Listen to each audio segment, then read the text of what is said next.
conference is being recorded. Hello, this is Russ Tanner from Global Skywatch, and it is September 2nd, 2013, and this is the Global Skywatch Radio. Tonight we're going to be talking about some interesting subjects having to do with information and disinformation so that everybody can learn how to watch the news and how to listen and overcome disinformation.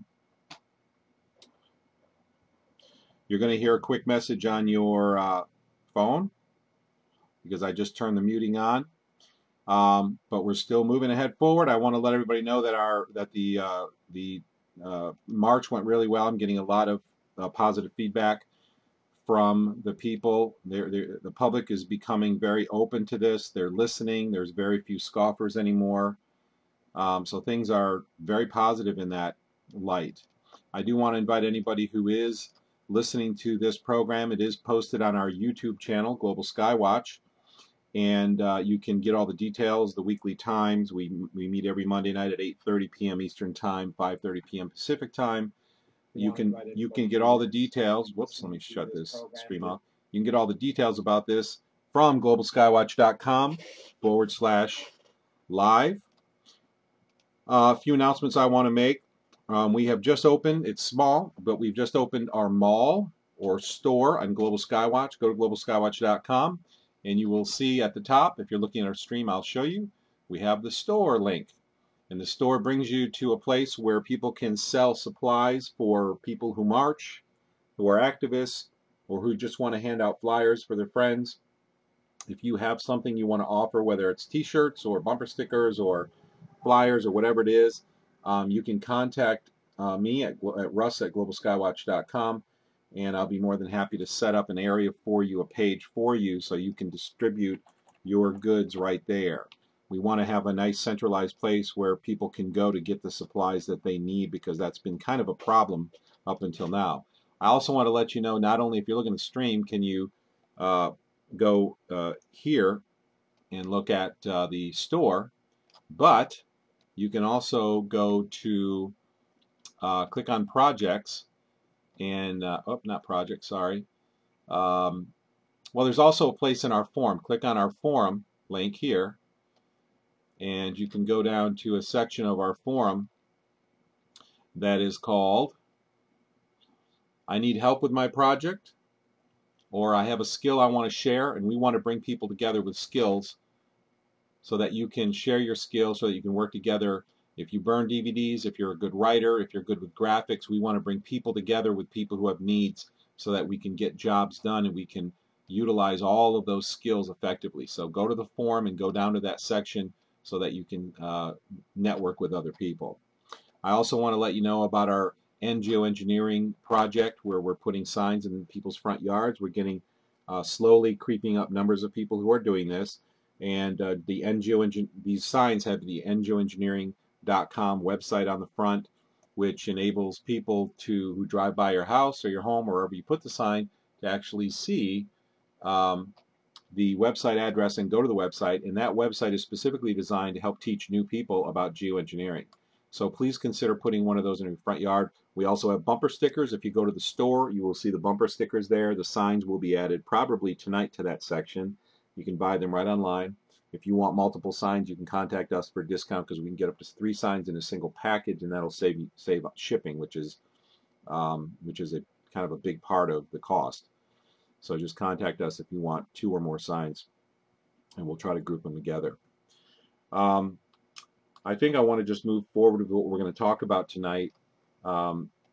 We will have guests in the future, but tonight we're going to take some calls a little later on, but we're not having a guest tonight because I'm going to cover some information that people need to know about this, and I'm very compelled to share a lot of this information because I'm not seeing it from other sources, and it's very critical information that people need to be aware of, I believe, because it's really at the core of why the deception that's been going on in the world is so successful, because people don't understand the scope or the methods that are being used. All right, so let me get started in talking about that. The first thing I want to say in this video is I want to display a fair use statement in that we will be showing clips of videos that may or may not be copyrighted. We don't know. And we are using this material, and this material is not for rebroadcast, but it is for commentary, for critical analysis, for other purposes as provided in the fair use laws. So bear with us and understand that we are using and showing this material for the benefit of the people who are watching and for purposes of critical analysis. Want to cover a few things with you. We're going to get down to some very interesting information in a minute, and I want to start out by covering this. It's been going around that people have been questioning if Windows 8, we're going to talk about surveillance tonight, and we're going to talk about disinformation. And we're going to be able to see through tonight. We're going to help you see through all of the techniques that are used and the disinformation that is used to disinform people, to keep the public thinking things are true that aren't, or keep the public thinking things are not true that are. And if you're looking at the live stream right now, you should see an article, a clip from an article from Tech World, which says, is Windows 8 a Trojan horse for the NSA? German government thinks so. This has been going around a lot lately, and I wanted to address this because this is a great lesson in disinformation. Here in this article, we have a few paragraphs here at the top that says the German government is now deeply suspicious that the trusted platform module, which is called TPM technology, built into a growing number of Windows 8 PCs and tablets, is creating a gigantic backdoor for NSA surveillance, leaked documents have suggested. Documents from the German Ministry of Economic Affairs uncover the alleged unease of officials at the direction of version 2.0 of the standards being developed under the auspices of the multi-vendor trusted computing group. TPM has been marketed as a security and digital rights management technology since its appearance in 2008, but version 2.0 would embed a chip on every PC that has complete control over which OS software can and can't run. A setting not designed to be overridden under Windows 8. The chip is also where cryptographic data is stored for Windows BitLocker, and it enables remote administration. When you talk about remote administration, a lot of flags go up because that allows remote access to your computer. Also, these chips that determine which operating systems can and cannot run are the predecessor to a monopoly. Because right now you've got Linux that has been a constant thorn in the flesh. Linux is an open source operating system. It's got no malicious code in there because it's all open to the public, and there are programmers, thousands of programmers around the world who can look at the source code for Linux and see that there's nothing malicious in the code. Windows is not open source. It's proprietary, private, and secretly guarded. Nobody can see the source code except for the developers. And the problem with this is it can create an atmosphere of distrust, and it can make you wonder what's really going on behind the scenes. Is there code in there that is surveillance code?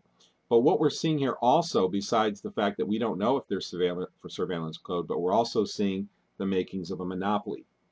We have PCs being built with standards that allow different operatings to be installed, and Linux has always been a thorn in the side of Microsoft because Linux has a share of the market.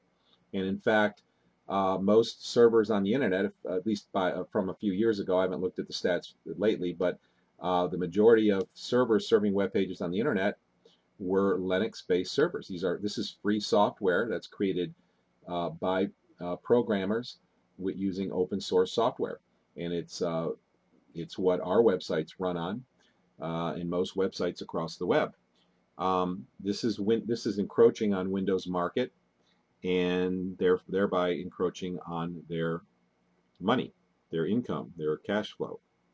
So by putting chips on motherboards that say, the motherboard is the big circuit board in your computer, that say, well, we're only going to allow Windows to run, for example. Now you're pushing Linux out of the marketplace, and if you can then merge or set up partnerships with motherboard manufacturers, then you can make it hard for the public or impossible for the public to get motherboards that don't have this chip on there, and therefore you've established a monopoly. So I think we're seeing the beginnings of this. I've seen it coming for a long time, but we're now actually seeing this kind of manifest. I want to show you another article here real quick. This article along the same lines. This is from Computer World under the section Government IT. This article says NSA helped with Windows 7 development. National Security Agency worked with Microsoft on the development of Windows 7, an agency official acknowledged yesterday during testimony before Congress. Now this article is from November 18, 2009. So this is not new information. Working in partnership with, but most people have not heard this yet. Working in partnership with Microsoft and elements of the Department of Defense, NSA leveraged their unique expertise in operational knowledge of system threats and vulnerabilities to enhance Microsoft's operating system security guide without constraining the user to perform everyday tasks, whether those tasks were being performed public or private sector. So the whole story here is that, oh, well, the NSA is doing it because the government uses so many Microsoft platforms that it's just kind of a favor that they're doing for Microsoft for their own benefit, for the benefit of the NSA or for government in general, because those platforms have to be secure. The funny thing what's really, really ironic about this is that even after the NSA, and if you want to believe, certainly a lot of people are going to buy into this, that this is really the purpose that the NSA works together with large corporations, and it's for your benefit, it's for the benefit of the operating system, it's for the benefit of the people, and that's always what it's for. I'm just surprised they're not bringing children into this and saying it's for the benefit of the children. Of course, that probably appears in some article somewhere, because that's one of their favorite lines, is they're always trying to help the children. Anyway, if the NSA has worked with Microsoft to close security holes, then they have done a really bad job, because incidentally, the Windows operating system can be taken over, in a sense, Windows 7, and by utilizing certain websites that employ this technology, you can remotely enable people's microphones in some cases. If you have the right software that gets on their computer, microphones or cameras, and remote control those things. There have been protections put in place, but it's pretty well known that this stuff provides a somewhat of an open door that anybody with a little bit of savvy can utilize. And so if the NSA is really doing their job, then why are these computers so easily exploited? And one thing that you have to understand is that to have security holes that are huge like this, it's not likely that these kinds of exploits will happen by accident. Exploits will happen. There will be bugs in software, and it will happen by accident, some of these things. But for something so large, it's just not something that's very likely. Now, let me move on to point out one other thing when we're looking at disinformation, because a lot of these articles expose this information. We're seeing a lot of this kind of information come out in the public because mainstream media and these large, newspapers and magazines are all part of mainstream media. They're all controlled media. They're being forced by the alternative media to admit these things, because alternative media, when it exposes some corruption, when the alternative media exposes corruption, if mainstream media doesn't, then it becomes blatantly obvious how controlled they are. So they have to come out and deal with these stories and this information. Otherwise, the public will catch on to the fact that that mainstream media is very, very heavily controlled. Wikipedia, there's actually a section in Windows that goes all the way, I believe it goes back to Windows 95, that's called the NSA key. And you can find that phrase in the code all the way back to, I believe, Windows 95, if I remember correctly. At least back to Windows 2000. I think it goes back to Windows 95, where there was an NSA key embedded in the software. And of course, they're claiming that is not, well, their quote, Microsoft says it's inaccurate and unfounded, that the key is anything to do with a partnership between the NSA and Microsoft. and it has to do with security and protecting people and being a security safeguard. But as we all know, the government is very, very grounded. They're very, very set on absolute surveillance. Surveillance has gone crazy in the last 10 years. It has become absolutely unbelievable. And this article we're looking at Wikipedia talks about the NSA key, and Wikipedia is loaded with disinformation as well. It's very tightly guarded in terms of information. If you, for instance, if you go put legitimate geoengineering chemtrail information on Wikipedia, you'll see it removed very quickly. For years, I've watched people try to put information about amalgam fillings or the dangers of vaccines, and that information gets wiped and rewritten very quickly. So Wikipedia is just another part of mainstream media as far as their reliability of their information. Let's look at another article real quick.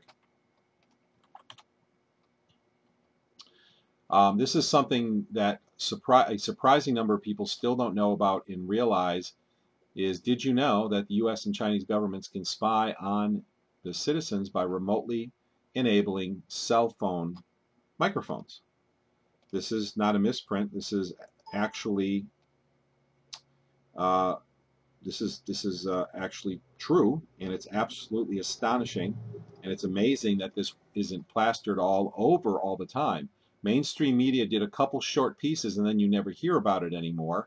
And that's what they do. They have to do little short pieces to save face and to look like they're trying to have credibility. But then you never hear from it. And it's really a numbers game. They will show these things in the future if anybody accuses them of covering this up. Say, no, back 5 years ago we did a big article on this. Look, it's not a big article. It's a short video that's 1 minute and 10 seconds long.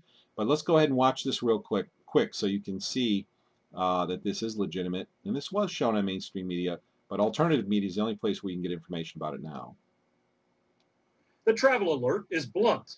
All information you send electronically, by fax machine, personal digital assistant, computer, or telephone can be intercepted.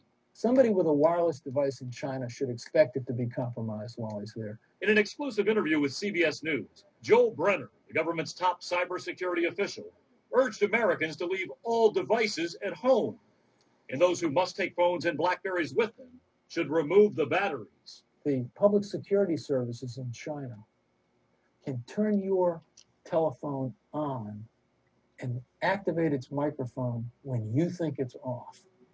If the phone's in my pocket and it's off, you're saying an outside force, an outside agent can turn it on? Yeah. And listen to what I'm doing? That is what I'm saying. And my BlackBerry? Same thing.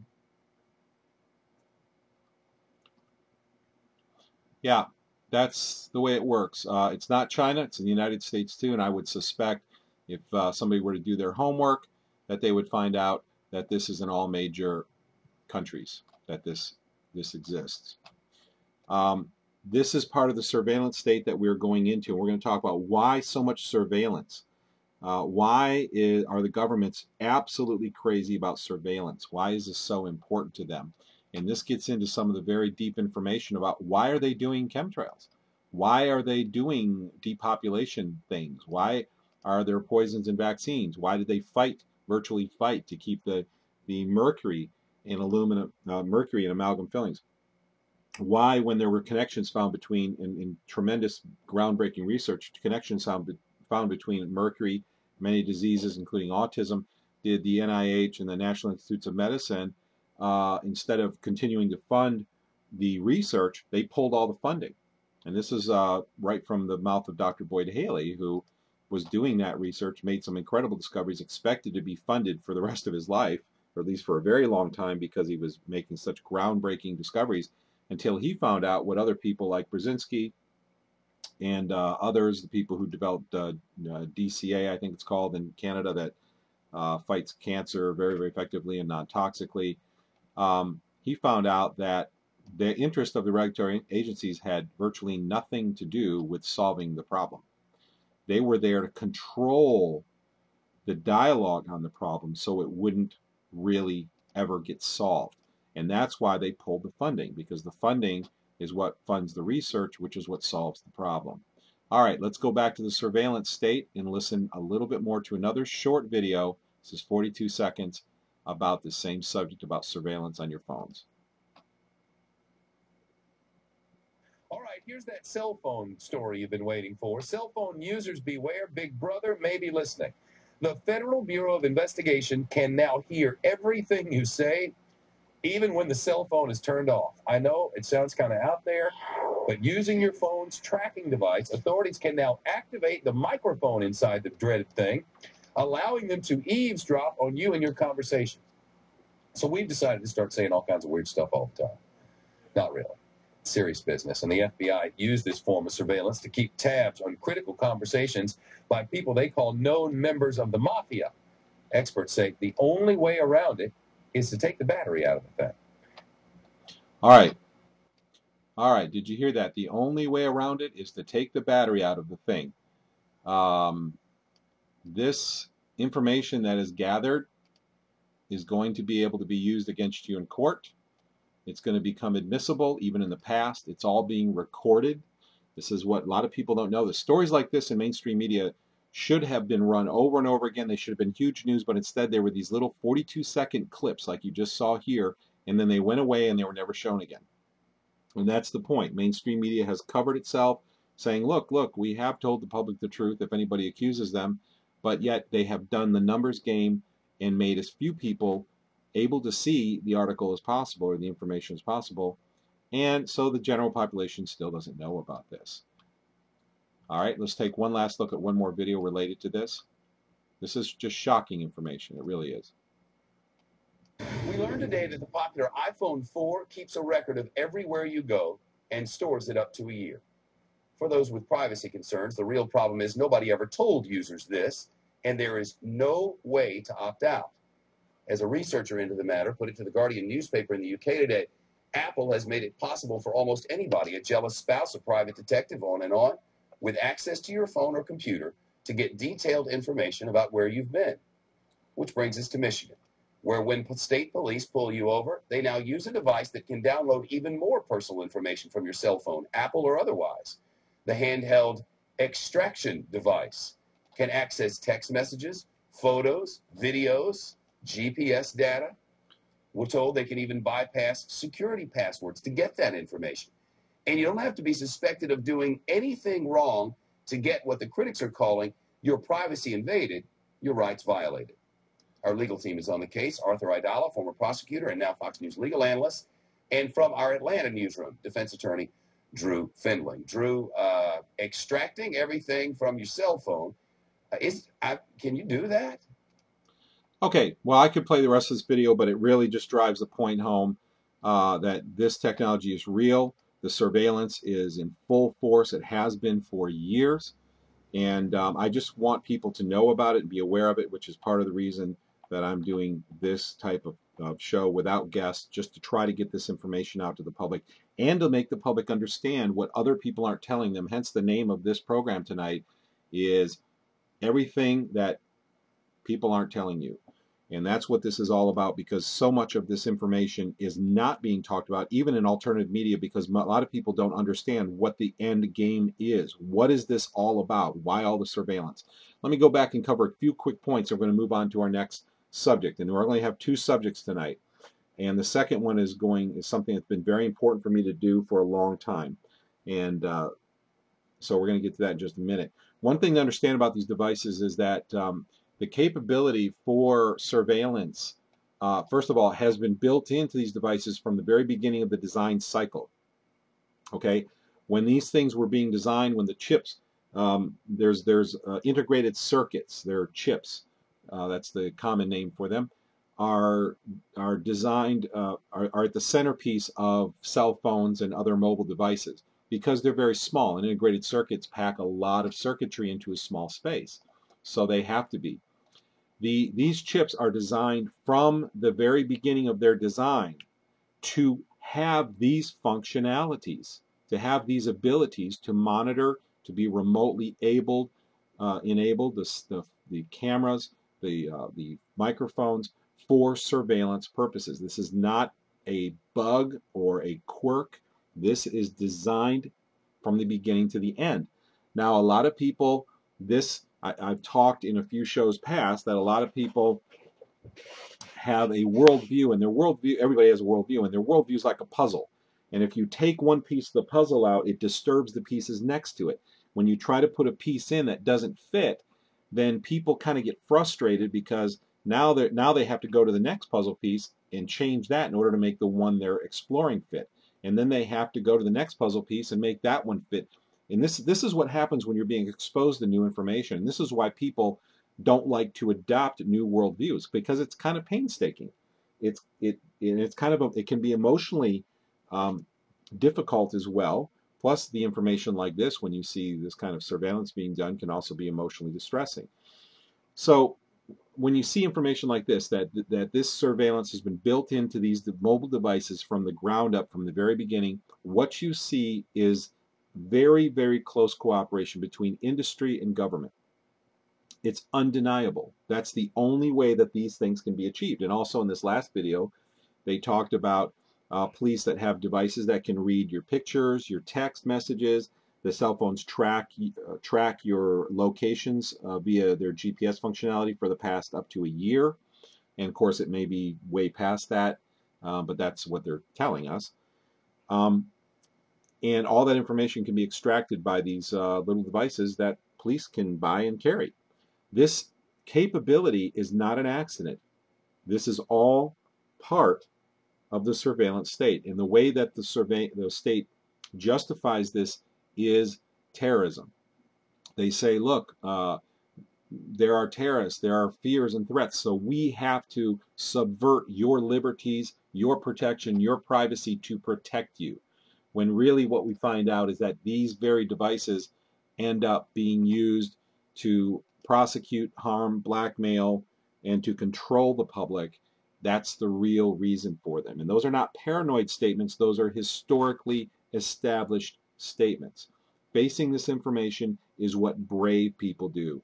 Paranoid people avoid difficult truths. And that's not what we're doing tonight. We're facing these things. So please know that this was built in from the very beginning. Now, let me tell you something else you haven't heard about, and this is just as shocking to me. Back in the 90s, there was a lot of information being spread. Not a lot. There was an article in Popular Electronics, I believe it was, and that article could probably be located online, although I didn't have time to locate it before our show tonight. There was this thing invented called an electronic speed bump, where basically police could throw this kind of this little plastic bumpy thing, little piece of plastic, throw it across a road, and when a car would come across it, it would shut down the car for 30 minutes, and it would not damage anything, and then 30 minutes later the car would start up and it would be fine. It didn't do any damage to the car. And at the same time, a couple articles came out about police devices where they could have like a police gun, a car gun, where they would aim it at a car and pull the trigger, and it would do the same thing. It would shut the car down for 30 minutes, and it only worked on newer cars, cars with some more advanced computers, of course, because the older cars don't have that capability. It would shut the car down for 30 minutes, and then it would start back up undamaged. Now, anybody who knows anything about electronics, and that would be me, because that's where my college background is electronics. In fact, I worked with embedded control systems, and this is, this is where you build computers from the ground level up. And computers, embedded systems, in fact, are what run cars. They have embedded systems, embedded computer systems in there that control the braking, control the engine, and various aspects of the car running. And I will tell you that anyone who knows electronics will tell you that this capability is built into the cars. The ability to stop and shut down a car is built into the car. And it's funny, we could go off on a tangent here and start talking about things we've seen in the movies, like Close Encounters. If you guys, dates me a little bit, but if you think back to Close Encounters of the Third Kind, that movie, or was it, well, anyway, it was a Spielberg movie, Close Encounters. I think it was of the Fourth Kind. Now I'm drawing a blank. Maybe I'm getting it wrong, but Close Encounters of the Fourth or Third Kind. In fact, let me look it up because I feel kind of silly not knowing. I mean, I lived through that time. Third Kind, not Fourth Kind. Okay. Close Encounters of the Third Kind. What happens when there was a UFO overhead in the movie? Is it would shut down all electronics, and then after it left, all the electronics worked. That's really interesting. When you look at the big picture. Now, we've talked about in the last few programs, we've gotten pretty deep down the rabbit hole. We've talked about what their elites believe, what their end game is. In the last video, we talked about the end game. What is the point? What's going to happen? We know what's going to happen in the future. We know what's coming. And if you didn't hear it, listen to the last program and we get into detail about that. But this ability to shut down cars and survey the public in great detail is all part of it. Another interesting thing, if you watched War of the Worlds, now there's an old one from the 50s, I believe it was, and then there's one that starred Tom Cruise that was made, I don't know, it's probably 10 years old or something like that. It was another Spielberg movie. In War of the Worlds, same thing happened, except it was more like an EMP, where these devices, these alien devices that came out of the ground, emitted some kind of EMP that then damaged vehicles. So no vehicles would run, except Tom got his hands on a replacement part and got one to run. And his character was driving a car until he drove into a bunch of people and lost his car to the crowd. But nevertheless, the car was shut down by an EMP. And of course, we hear a lot of talk these days about EMP. And again, if you go look down the rabbit hole, you start looking at what the end game is all about, what's really going on, and what is the end game, you start seeing a connection between the fact that there's been a lot of talk about EMPs in the media in the last few years. And an EMP, for those who don't know, is an electromagnetic pulse. When you explode a nuclear bomb, an electromagnetic pulse is emitted that's very, very strong. And what it will do is it will induce high voltages in electronic circuits. And those electronic circuits are usually only capable of handling something like 5 volts. Your typical integrated, computer-based integrated circuit that are called CMOS or TTL type integrated circuits consist of what are called MOS, metal oxide semiconductors, field effect transistors, MOSFETs. And if you exceed their maximum voltage, which is usually 5 volts, 7 volts, if you exceed that voltage, you will damage the transistors. So an electromagnetic pulse, because of the sensitivity of integrated circuits, which are almost all CMOS these days, CMOS, MOSFETs these days, they're very vulnerable to EMPs. So this is kind of one of these concepts where you're having the world introduce the idea of an EMP. And when you understand the depopulation agenda, you start looking at the big picture and what are the globalists really trying to do, that having a civilization or having a culture or a country without electricity for an extended period of time would be a very effective way from their point of view to depopulate. Because if you look at projections of population, when electricity is out for an extended period, you have massive death. You have death, disease. You are suddenly catapulted into the Stone Age. You have to think about it. You have no cars. There's no transportation. There's no communication. There's no machinery virtually. An EMP would blow most of the coils, probably, in your cars, your ignition coils, your magnetos, and your tractors and garden tractors, your small engines. You'd have no engines. You'd have no electronics. You'd have no communication. You'd have no transportation. You're in the Stone Age. And if you don't have a source for water, clean food, or refrigeration, which you won't unless you have prepared ahead of time, then you're going to have chaos on your hands very quickly. All right, so I wanted to share these videos with you about the surveillance state. If you listen to the last program that we did, we talk about why the surveillance. We're talking about the globalists want absolute control. They want to secure their power in a way that they can never be overthrown, and they're going to come darn close to doing it. But we know what's going to happen in the meantime. That has been revealed to us. We understand the details, and we share them with you. And there have been some people who have faithfully been doing this for quite a while, and I wanted to put the knowledge that I have gained over time, over the time that I have done my own research, and share this because my conscience really is making me compelling me to do this. I've got to share this information. If I don't, and people could have been saved, people could have protected themselves who didn't because they didn't have the information, I would feel horrible about that. And so I'm just trying to share as much as I can, because I really have been researching this in my spare time for a long time. So I wanted to get this out, and not, it's surprising that so much of this information is not being distributed. And that's about the big picture. Again, the last program we talked about that. Last week we got into some the final end game about that, and I will probably touch upon this again. So what's going to happen with surveillance? Why surveillance? What's the point before we move on to our next section here tonight, our last section? Why surveillance? Because, and this has been true of this happened under Stalin, this happened under other world leaders, is you want to find out who opposes you. Just like I said in our last show, when police are trying to disband a riot, the thing that they do is they find the people at the center. There's usually one or two or a very small group of people who are perpetuating the riot. If you go take those central people out, everybody will disperse. And that same holds true in social movements. So what you want to do is you want to remove, if you're a dictator and you want control of your country, you've got to remove the intellectuals, you've got to remove the social reformers, you've got to remove the leaders in activism, and you will take them away to the gulag, or you will kill them, and then the rest of the people will scatter, and they won't have the courage to stand up. And that's traditionally how it has worked through the ages. So if you look at history, you can see this working. I want to share a couple things with you that I have been wanting to tell people for a long time. These are just interesting little tidbits before I move on to the next subject. Back in the 80s, I was living in Florida, and I actually saw a show on the Discovery Channel, and this was when I was just beginning to learn about a lot of this stuff, and I never forgot it, and it was so amazing I wanted to record it on I had a VCR. I wanted to record it because it actually talked about the use of cassettes.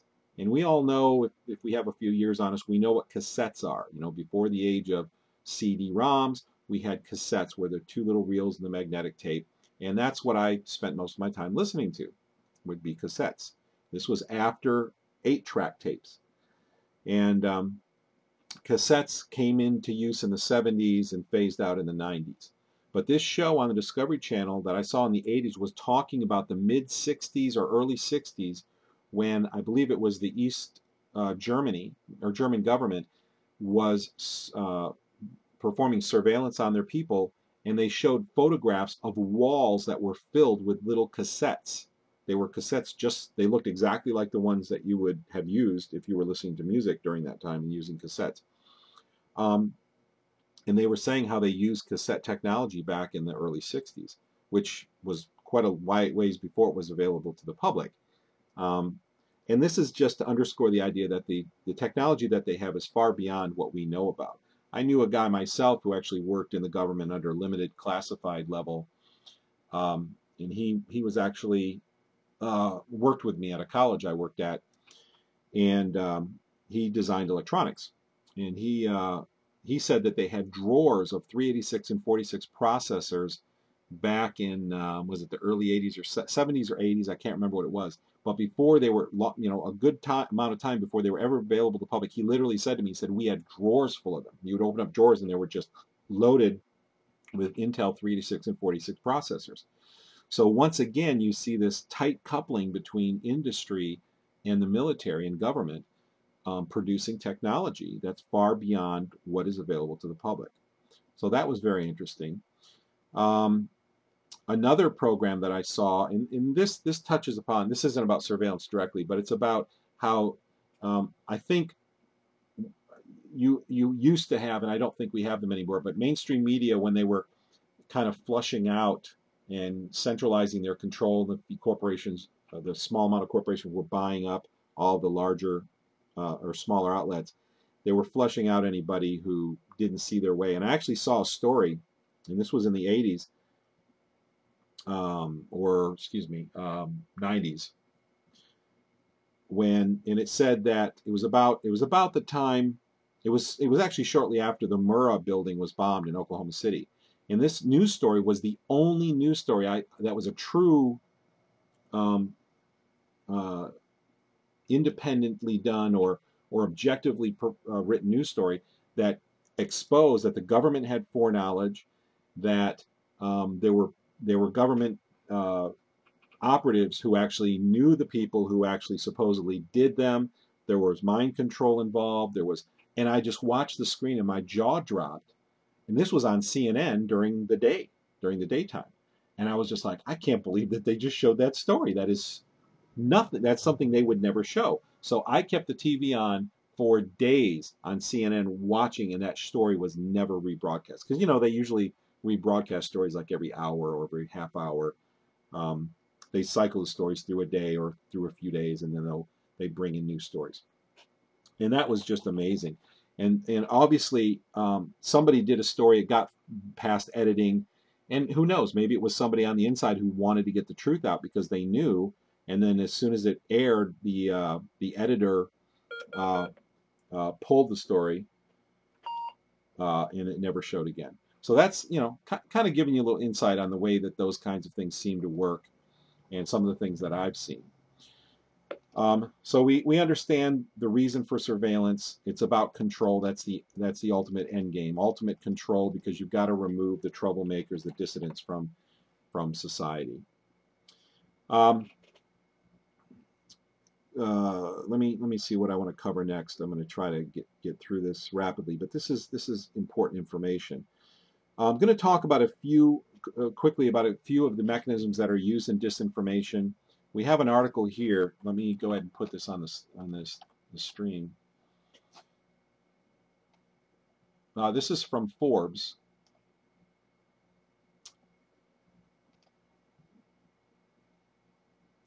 All right, Rand Paul, shockingly now, this is about Rand Paul. I mentioned Rand Paul last week a little bit. One of the methods used in disinformation, and there are several, and we're going to learn about those in a few minutes. One of the methods is that you have a public figure and you get your dissidents, or you get your rebels, or you get the people who are not on your side of the New World Order. They're not on the side of the globalists, and you get them to follow this person. This is controlled opposition, and you gain their trust. And we're seeing some warning signs from Rand Paul here. And of course, this doesn't surprise me at all. There's a lot I could say about this, but I want to expose some of the details that are going on here. Rand Paul shockingly now supports the use of drones on U.S. soil to kill Americans. So what was that filibuster thing all about? You see that if you remember, he ran a filibuster and held up I believe he was holding up the vote because he didn't want drones to be used. And now he's turned his position. Whenever you see a public figure switch their position like this, this is a technique that is used called controlled opposition, where you control your opposition and you sway people over to your side by having those public figures who have gained the faith and the trust of your opposers, and you have them switch over to your side. And they don't switch over suddenly and dramatically, but they'll start taking on the other side of issues. And what it does is, because of social pressure, the public, the patriots are confused by this, or some of them will be taken over by this person and take on the position of the public figure that they trusted. So this is a way of swaying public opinion, swaying your opposition. And this is called controlled opposition. Now I've seen very suspect things from both Rand Paul and Ron Paul for years, and a lot of patriots have followed them pretty faithfully, and of course I agree with almost everything Ron Paul says. I mean, he says all the right things. There are a few warning flags that I've had up in my mind for years, though, and I'm not trying to, this is why I tell people don't follow anybody. Because what you need to do is discern the information. And this is part of the whole point of this thing is don't look at somebody and say you're going to believe everything that they say. It doesn't matter how good or how faithful that they seem to be. It's not about the person. It's about truth. It's about the information. And I said last week about how in the movie Stigmata, the priest was delivering the message. He said the messaggero es importante, which means the messenger is not important. And you have to remember that. It's not about the messenger. It's about the message. It's about truth. And that's what's going on here. So, again, I agree with just about everything Ron Paul says. Now, he does not believe in 9/11 was a conspiracy, or maybe he's just saying he doesn't believe it was an inside job because he wants to keep his political position. I mean, that's the beliefs of people. But he denies that, just like Lord Monckton, who came out against global warming, gained a lot of people's faith, and then he came out very vocal saying people who believe that 9/11 was an inside job are idiots, or whatever he said, something along those lines. That and that is, of course, if you understand these disinformation techniques, these are number one used all the time disinformation techniques right in front of your face. So just please be aware of that. Don't follow the people. Look for truth, evaluate truth, and if somebody strays away from what you know is true, again, it's not about them. It's not about the people. It is about the information. We're going to do a quick analysis here on a story from Reno, Nevada. This is from News 4 on your side. It's funny because I came from Tampa Bay and there was a Channel 8 down there. It's called 8 on your side. Of course, these are all, they have across the country, they have all the same slogans. They just have different channels.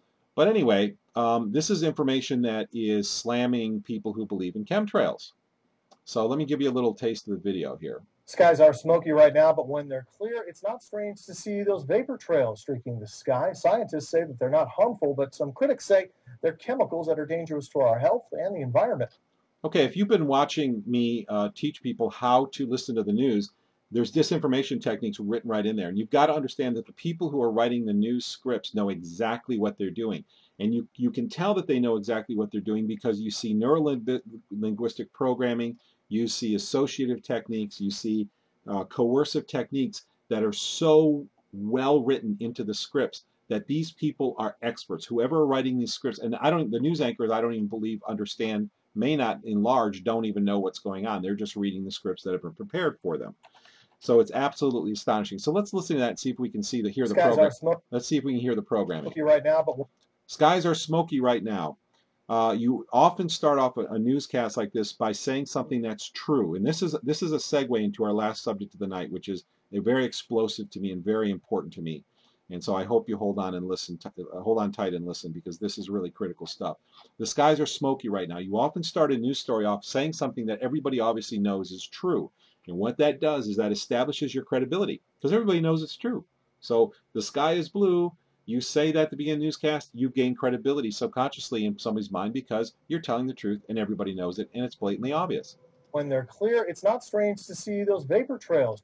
Another true statement: when the sky is clear, it's not strange to see those vapor trails. Whoops.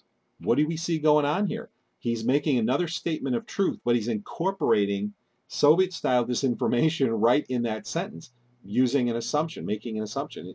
He's using association. It's not strange, it's not unusual to see those vapor trails. So he's already given you the answer. And another thing is that these news stories will often give you the answer. If you know how to listen, they give it to you right up front. They give you the information right up front because many people don't watch news story, the whole news stories. They'll fade out. They'll kind of zone out as the news story goes on if they don't think they're interested. So the first few sentences will set up a premise, give you the answer, set up an association after they build credibility, and then the rest of the story will just drive it all home. And there you see it happening right there. This was written by experts. Streaking the sky. Scientists say that they're not harmful, but scientists say they're not harmful. Now we have the next technique. They cram these techniques in so tightly into these stories that once you understand and start looking for these techniques, you will watch news completely differently. And once your eyes are open, you won't see anything the same way. You'll be seeing technique after technique. One sentence can have 2 or 3 techniques embedded in it. The next sentence, another technique. The next sentence, 2 or 3. It's absolutely astonishing how they pack these in here. So here's the next technique called scientism. This is where you're establishing truth based on science, and it's also embedding social pressure because you have scientists say something, and then you pit the scientist up against somebody, some guy, some activist, or somebody who makes a claim or who is a critic, claim this or that. And in this case, I don't think he uses the word claim, which is a very common technique, but he does pit a scientist against a guy. Some critics say That's the opposition. You've got the science versus the critics. The critics are the bad guys, the scientists are the good guys. Look for these techniques everywhere in mainstream media. they're chemicals that are dangerous to our health and the environment. Okay, so that is the statement, and he has a little bit of inflection in his voice, which is almost a little bit of surprise. Dangerous to the environment, kind of almost questioning, almost doubting. And again, news anchors are going to do this differently depending on what level of connection, how well they understand what's going on. I did a show several weeks ago on Joe Rogan. Joe Rogan is an expert. He understands the facial expressions. He understands the inflection in your voice. He understands. I mean, he was part of the disinformation. He's obviously very well versed. He knows exactly what he's doing. So I encourage you to check that out. Anchors don't always know all those techniques or aren't even totally privy to the fact that they're involved in them, but some are. I think it depends on the particular news anchor. Some are more involved than others. The ones who don't want to be involved, that's fine. Just read the news and you're still distributing the information they want. If you are more involved in it and you are participating, then you will use more of the techniques and the inflection and the way that you deliver the words and so on. So those aren't always present, but in the Joe Rogan Questions Everything program on Sci-Fi Channel about chemtrails, they were saturated throughout the show. News 4's Ashley Collins talked with both sides and joins us now with more. Talked with both sides, establishing their fairness in this news article. So subconsciously you set up, you already have several techniques being used, but they're establishing their fairness. Remember, they started out with a statement of truth about the clouds are hazy, which everybody knows is true. They had two statements of truth to establish their credibility. Now they're establishing their fairness. Locals gathered downtown to protest what they say is geoengineering and Okay, protesters have gathered to say what they say attempts to curb global warming by spraying chemicals into the air. News 4 talked to the protesters and the National Weather Service to find out if these seemingly common lines in the sky could be something more. Seemingly common lines in the sky. Hate to say this, but that's not water vapor. Locals lined the street in front of the federal building to protest chemtrails, lines of vapor released by planes that scientists... Lines of what? Lines of vapor that who say? This typically... Let me go back. Lines of vapor released by planes that scientists typically call contrails. There you are.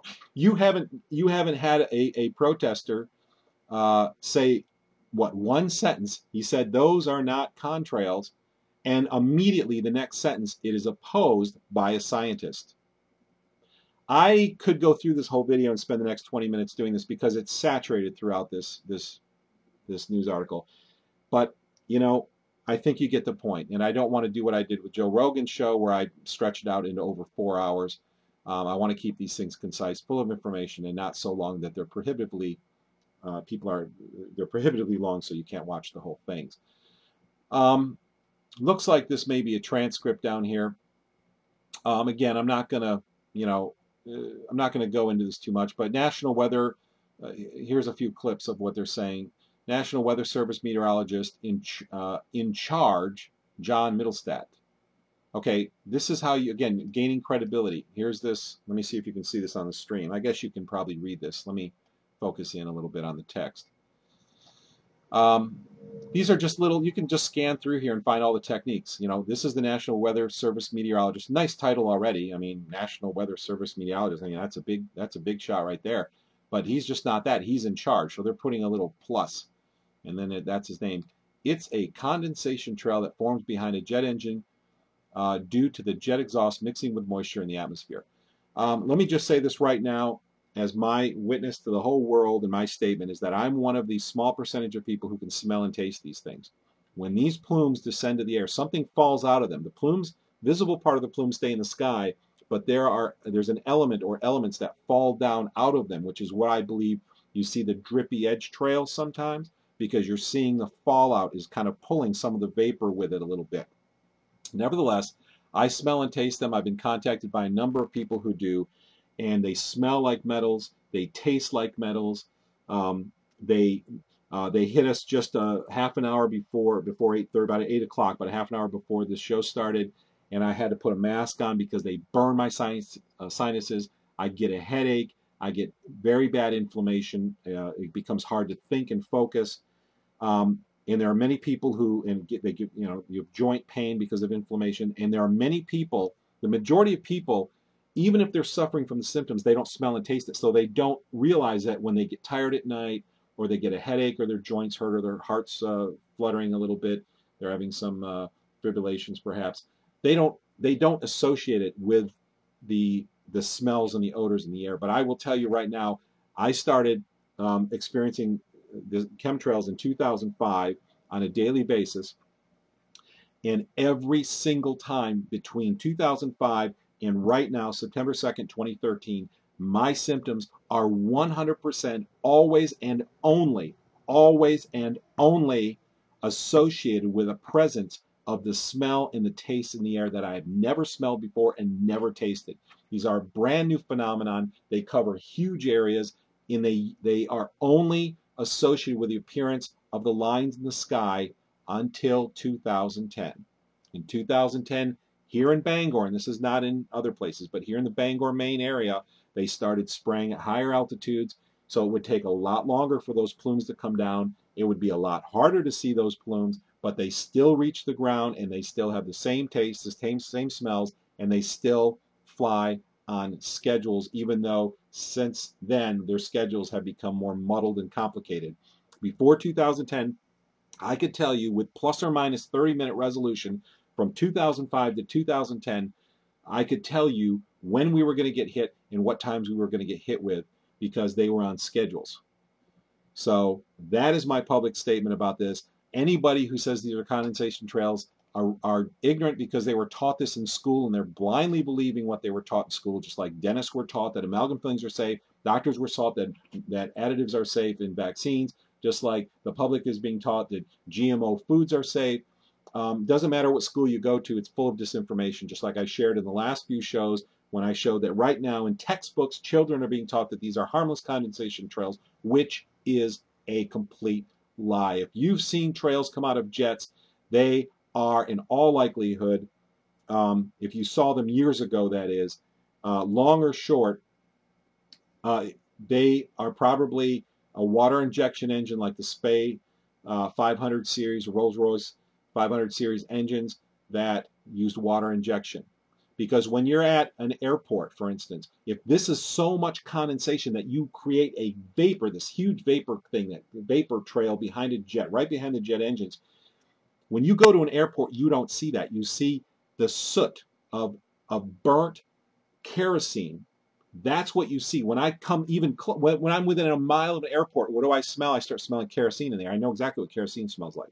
You start smelling kerosene in there.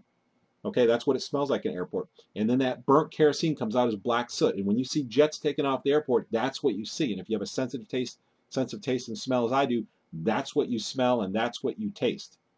Why, when those jets are sitting there and they rank up their engines and there's so much water vapor coming out of jet engines, why aren't they forming wet spots behind the engines? Why isn't the pavement getting all wet because of all that so-called water that's coming out? Or when the jet's taking off, why aren't you seeing the water vapor right at ground level? And they might say, well, water, it doesn't form at that level. But the comeback would be, you don't say that they form. You're saying that there's so much water vapor in these things that you can see it coming out of the jets. Okay, of course, there are other people that argue things about the ice and stuff at different altitudes. And as we revealed before, the original NASA information said negative 70 degrees and 70% humidity was the only conditions where you could possibly see a vapor trail, and only then at high altitudes, which were too high to be seen from the ground. Of course, that information has been altered by NASA, which is also putting out the cloud charts for children, teaching them that these are harmless water vapor contrails. So again, there's my little soapbox. I have to say this to the public. I don't care. These are my observations, and there will never be a day when I'm going to put my personal observations behind some scientist's word, because scientists are as vulnerable, if not more, to either number one, corruption, or number two, social pressure. Scientists can lose their jobs, and it happens all the time. We've seen it with GMOs. We've seen scientists who discovered the tumors, the destruction to the liver and the kidneys and other body parts. What do? They get promoted and get big raises, right? No, they lose their jobs and they're blacklisted. They can't get jobs anywhere. This is the way scientism works. And when you look at this in detail, when you do your research as to what the globalists have done, they said in their own literature years ago that they will create a religion called scientism. And scientism will be the new standard of truth. What the scientists say will be regarded as truth by the people. And that's exactly what they're doing today. Okay, so now we see that the meteorologist is saying you can see car exhaust on a cold day. It's the same kind of thing. So they relate it to something that you see commonly. They try to, it's nothing like that because the ratio of air to water that comes out of a jet engine is hugely different. You've got high bypass turbofans that it's just obscene. But unfortunately, it's not even related. You know, your moisture to air ratio is much higher in a car engine. With a jet, with a turbine, jet turbine, you have a completely different situation. You have a tremendous amount of air that's being pushed through there in ratio to the amount of vapor that you will actually see, which is why people like me who've watched the sky, lived on military bases, flown, collected pictures of jets, have never seen trails come out of jets until 2005. If I ever saw a trail come out of jet in my entire life from childhood, I would have looked up and said, oh my God, that engine is smoking. I would have wondered what was wrong with it. Now, of course, like I said, the SPAY 500 series, some of those 500 series engines are used on like the BAC, the British 111, which is still in service, but not nearly as popular as like 737s or 727s, which are the two most popular jets in the world, A330s. 380s, 747s. These are all very popular jets, but the water injection was used to increase the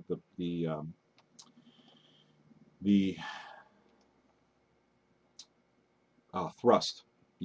And this was actually used in the military a little bit when jets had to land in short runways or take off on short runways. If you used water injection, you could greatly increase the thrust so you could get in the air quicker, and then you would just dump your water, after that. And it was used in a limited basis. And of course, we have a few pictures. I debated a pilot, a couple months ago that has won't debate me anymore. Has flat out publicly said they won't debate me. Who, when we're talking about when he was trying to claim that contrails were common, the next thing he said is, if you go back to 1951, you can see pictures of the military. I'm like, why do we have to go back to the 50s to see pictures of contrails? What happened all the years in between? It's just absolutely obscene. All right, let me get off my soapbox and move forward. We got a lot of material. If you read this is a typical mainstream article coming out of, out of Reno? Yeah, Reno, Nevada. This is typical mainstream garbage. Laced completely with all of the disinformation techniques. This was written by somebody who knows how to write, disinformation. That's all that is. It's the same kind of stuff we see so much of. All right, let's move on into the final subject and cover this because this is really explosive, and I've been wanting to deal with what I'm about to tell you for a long time. Why are we dealing with this? Let's answer this question. Because the technology that we're seeing, let's go back to disinformation. The technology that we're seeing to produce disinformation, and there's a lot of it, is now in the power, it's focused, it's concentrated in the hands of the globalists. It's concentrated in the hands of people who are using it not for good. If they were using it for good, we wouldn't have GMOs, we wouldn't have vaccine additives that are harmful, probably wouldn't have vaccines at all, we would be strengthening people's immune system, we would have easily wiped out and have virtually no disease anymore, would never have amalgam things. I mean, these are very simple policies to implement, yet they have fought for the opposite positions, the sick positions, the positions that harm people. Why? Because those things are profitable. So we're dealing with this because if you don't understand, if people don't understand how to recognize disinformation, you will be sucked in by it. You're going to be one of two people in this world. You're going to be someone who is privy to it, who understands it, and who doesn't get sucked in, or you're going to be a victim of it. And in the world of technology, communication, information today, what position we stand on is largely up to us. And there's so many people in the world today who remain willfully ignorant. They don't want to face this information. It's too scary. That's what most people told me. You know, when they come to meetings or I've shared information, I would be honest, say no judgment. I just want to understand why you don't want to learn about this, why you don't want to come to meetings, why you're not interested. Why? Because it's too scary. And of course, mainstream media has set up an association saying conspiracy theorists are paranoid. Paranoid conspiracy theorists. You hear that phrase, or used to, all the time, and that was an associative technique. Association, it's one of their techniques, because they want to associate conspiracies with paranoia. And what does that do? That causes social pressure, so other people won't even listen to you, because the information we have is so compelling, so revealing of what is going on, that the only thing, there's only two things that the globalists can do. They can keep anybody from talking to us using social pressure, and number two, they can change history, or at least change the appearance of history, apparent history. And that's exactly what they're resorting to. So this is why we're doing this, because you have to understand disinformation and be able to recognize it. This affects every area of life. If you don't understand who's feeding you the truth and who's feeding you lies, you will take a mark on your right hand or forehead. You will become a victim. Of course, you're your own victim if you don't listen to the information that people are screaming from the rooftops right now, warning you about what's coming, because we're living in very, very unique times. And to not know about this stuff in this day and age it's a very dangerous thing to do, to say the very least. I'm going to introduce you to some really cool videos right now, and we're going to talk about what is going on in these videos. This is something I've wanted to talk about. Hey, I'm Leah D'Amelio with Mahalo Daily. And I wanted to cover for a long time. So if you're watching the stream, I want you to watch this nice little news article from this online newspaper. They do a good job. Check this out. And today we're down at Image Metrics.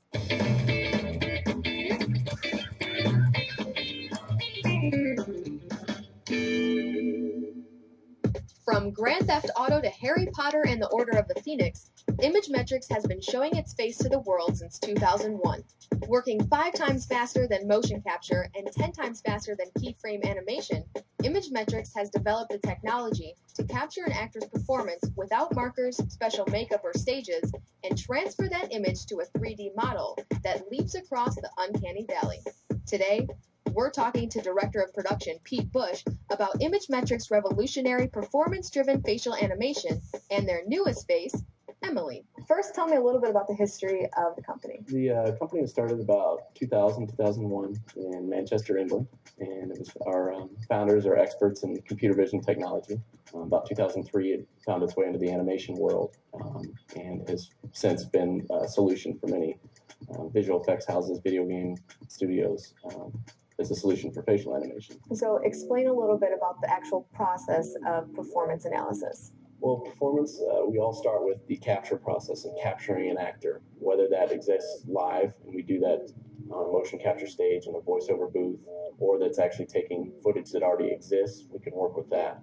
So the capture process, once that's done, we feed that footage, wherever that comes from, into our proprietary technology that analyzes that image pixel by pixel and tracking every movement on the face. Then we have artists that are in charge of basically the performance transfer aspect of our pipeline, which is taking that data and applying that to a 3D model. And then what we export to the client is animation curves, which they're very familiar with in their own traditional pipeline. So what exactly is the uncanny valley? The uncanny valley, I guess you could define as, moving from a cartoon performance and moving more into the closer we can get to a human real performance, a photoreal performance, usually the creepier it gets. And that's that valley you're trying to cross. And there's things that are off. You might not know exactly why, but it doesn't look exactly the way a human acts and performs. So the Emily video that you guys just recently released, then that has totally surpassed the uncanny valley. We believe, that we're very proud that we're kind of on the cutting edge of that and pushing pushing the envelope across the valley, by any means. We're getting closer and we're getting there. The Emily project totally caught my attention online. Links were flying around the internet like crazy. Yeah. I definitely want to go check out the lab, so if you can take us around. More than happy to show you. All right, let's go.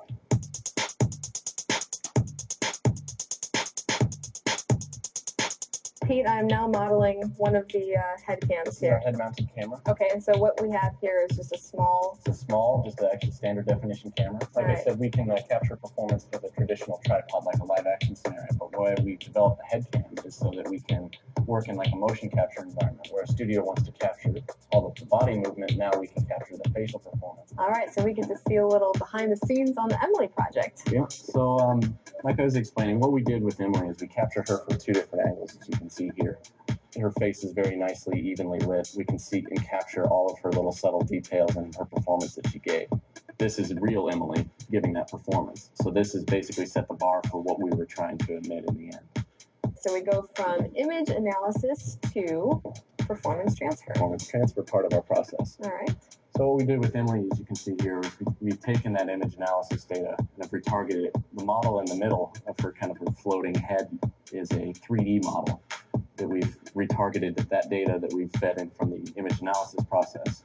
So the controls that our animators have to do on the right side is those little blue controls. You can actually drive that face to basically mimic her performance. What we're looking at here is our final output, our final render that is basically taken the performance transfer part of our process, the animation, combining with our lighting and render setup for all the shots that we did, and take you through the performance here so that you can see that we have matched from what you saw on the performance analysis side. This is actually a CG model of Emily doing the same performance that she was doing in live action, in the live action world. Wow. All right, well, we learned a lot about performance-driven facial animation, and to learn more, you can go to mahalo.com/imagemetrics. That's it for Mahalo Daily. I'm Leah D'Amelio. We'll see you next time. Okay, we're going to let the credits roll to give credit and exposure to this website, which we just played their clip, that we're using for fair use, and we'd love to give them some exposure for their work doing this. This is astonishing technology. If you saw the clip of Emily, her face is virtually indistinguishable from a real human. That's really amazing stuff. I understand what they're doing, and this is a really big deal. One thing I want to point out to you is that this is two things I want to point. First of all, military technology is 30 to 50 years beyond what we know about. So think about where you think we'll be in 30 to 50 years, and then think about the technology that you know about now, and think about the difference. Now I want to tell you this video you just watched is from 2008. Now, take a look at this.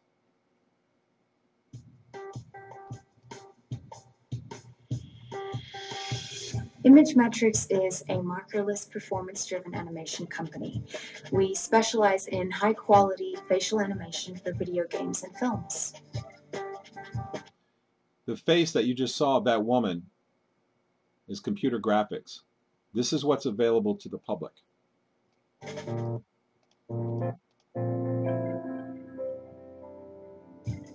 With mocap, markers are placed all over an actor's face, and the actor is then required to perform in front of dozens of special cameras. With ImageMetrics, however, there are no markers or special cameras. The actor's performance is simply recorded onto video, and the video is then analyzed by our proprietary computer vision software.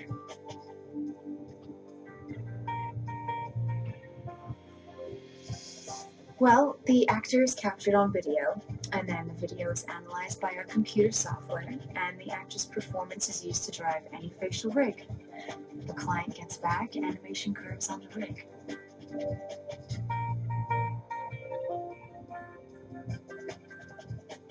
I don't know. What do you think? Well, I think that they have a long way to go. I've seen better. It sucks. Whew. I mean, really? Can we just skip that question? They really, really are bad. Not good. Terrible. Actually. Yeah.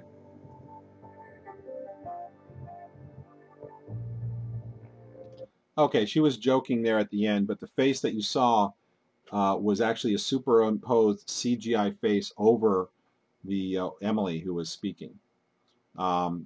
It's, again, like I say, it's indistinguishable from real life. This video you saw was uploaded August 18th, 2008. All right, think of where they've come now. All right, let me show you the next step, and we're building up to something here. Now, you've all heard of crisis actors, probably. Crisis actors are actors who emulate a crisis, supposedly for the purpose of learning about that crisis, for honing the skills of those who will be involved in that crisis. The government uses this a lot, and we've seen a lot in the last year about crisis actors who have staged and been used in staging real events. In other words, you're seeing the same people show up at these different crises in the news, but it's some of the same people. They're just made up differently, and they're acting like they've gotten shot or they've lost a leg or whatever, and they keep reappearing. And what's really astonishing is that this isn't making the mouths drop, the jaws drop of people who are watching it. But it's really not that amazing, because people who don't want to face the level of conspiracy, the level of cover-up that is going on in mainstream media, the level of synthesis, because it's scary, will do everything that they can to avoid the information. And that's exactly what we see. And it's a very, very sad thing that we see going on today. And I want to say one more thing. This is not new. This has been going on a long time. In my last few shows, I talked about, I worked for a political party years ago, and we saw mainstream media lie about every event that we covered. We would see how many people were there. People would be out in the field. They would talk about what happened. Our people would take stats, how many people were present, what did they do, how did the event go, and mainstream media would always either lower or raise the numbers. If it was a gun rally, they would lower the numbers. They'd cut it in a third, a fifth, an eighth. If there were 5,000 people there, they'd say there was 750. If it was an abortion rally and there were 500 people there, they'd say there was 5,000, because there are certain things the globalists like, and there are certain things that they don't like.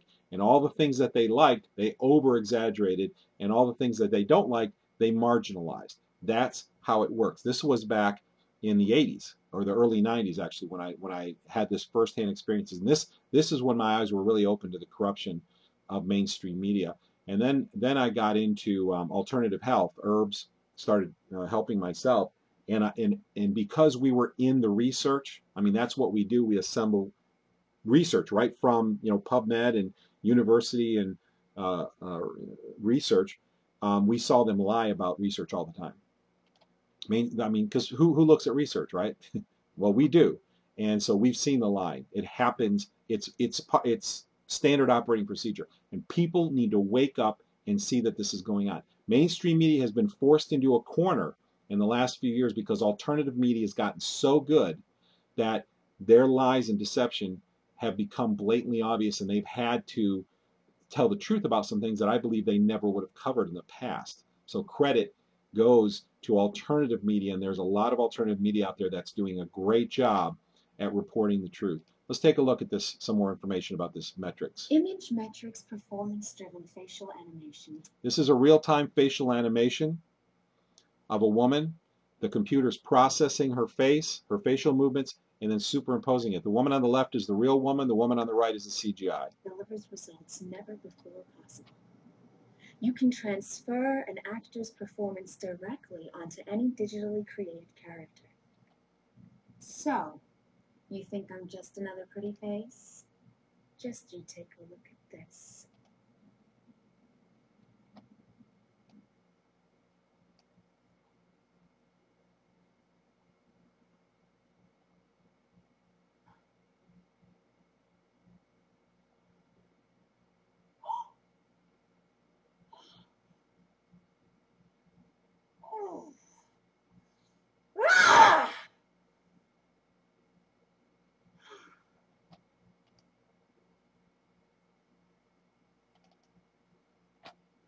Okay, so there's a great example of of real-time CGI capture. Again, this video is not brand new.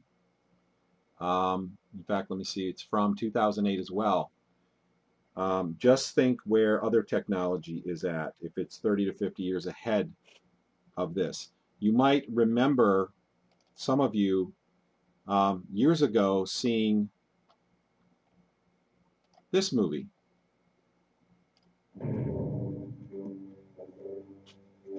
In the year 2017, an innocent man accused of a crime has a choice: hard time or prime time. Sensational. Perfect contestant. I want him. He must pay or play the running man. On your mark.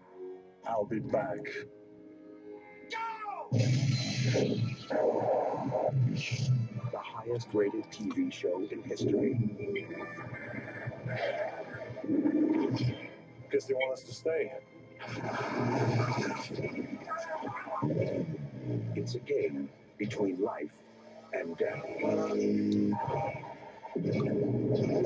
All right, this is the Running Man trailer from 1987. This is a movie about a guy who is part of a, it's kind of like the Hunger Games, if you're familiar with that.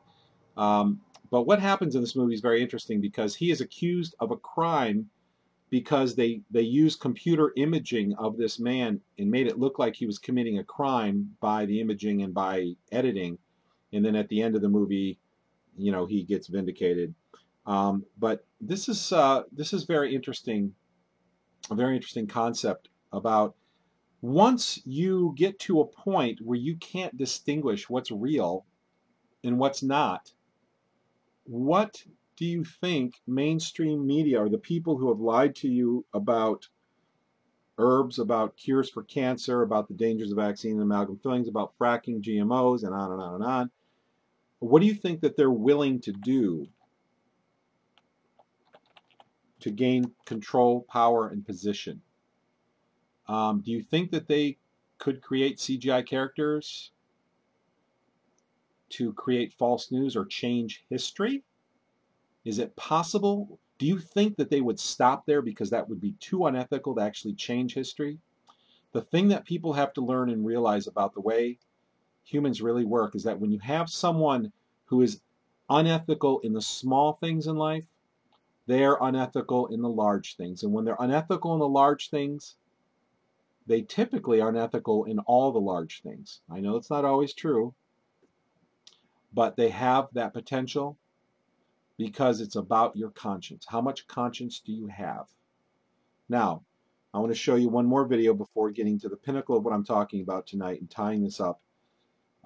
Check out this video. Take a look at this for video. And if that doesn't really make you go, wow, this is probably the most realistic CGI I've ever seen in my life. Take a look at this. Look at the blinking of the eyebrows and of the eyes and the shadows of the double chin. This kind of gives it away over here.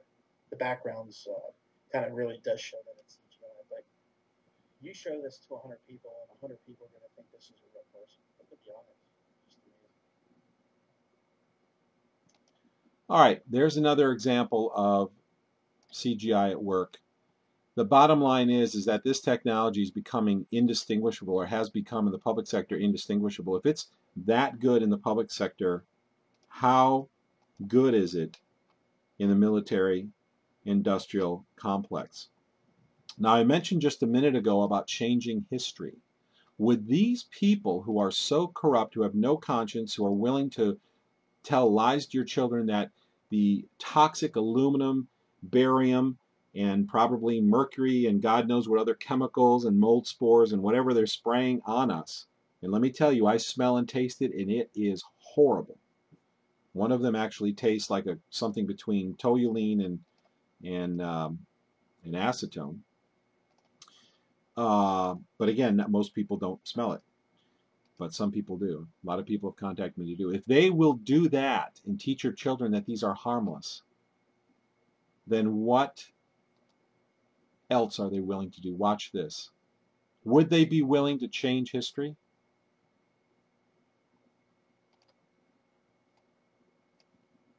meaning a realistic performance that you can absolutely buy. How close has Image Metrics gotten to the other side? Well, they can change history. Not since the Marx Brothers, so much comedy. Not since the 7-year itch, so much Maryland. Marilyn Monroe never said in this movie, but Image Metrics can make her say it or anything else. I want you to notice Image Metrics, this company that is doing this facial recognition and modeling technology, doesn't need to take a 3D image from your face into their computer algorithm to model your face. They can take it from movies. Hey, Fred, you can even choose popular brand name drugs. But generics are cheaper. I guarantee you, Fred and Ethel never sold prescription plans. They don't tell me what to do? They do now. Okay, did you see that? Fred and Ethel? Brand name drugs. But generics are cheaper. I guarantee. Fred and Ethel, this is from, I think it's from the Honeymooners, if I remember right. This is a series from years and years ago, in black and white even. And they have two actors in the lower left and right that are doing the voices, and the faces of these actors are being modeled to say the things that the actors are saying. This is the implications of this are pretty profound. Brand name drugs. But generics are cheaper. I guarantee you, Fred and Ethel never sold prescription plans. They don't tell me what to do? They do now. All right. So the real question is, are these people who would be immoral enough and have no conscience enough to tell your children that harmful chemicals, mold spores, and whatever they're spraying on us are harmless? Would they be willing? Would they be willing to change history? Here in this clip, we just saw Marilyn Monroe, who was modeled and saying something else. Again, this video that you're watching right now was uploaded March 12th, 2008. Now, we're going to do our final segment right now, and this is something I've been wanting to do for a long time, because I want everybody who watches this to understand the level of deception that is on us right now, because if you don't get it, you will be deceived, and being deceived today is a matter of life and death. If you don't know that something's poisonous and somebody's telling you it's just fine, you just might take it, and you might suffer the ultimate consequence of ignorance. Don't let it happen to you. I'm going to show you a video now which is supposedly a broadcast from 1980 about contrails.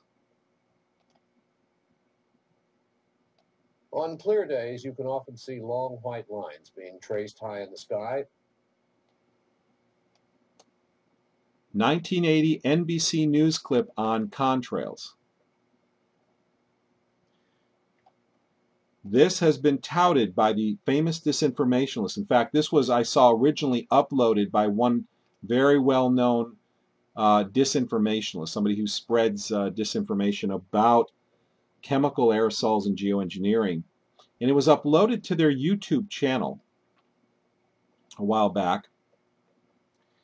And it's very interesting because when you start tearing this apart, it starts to fall apart.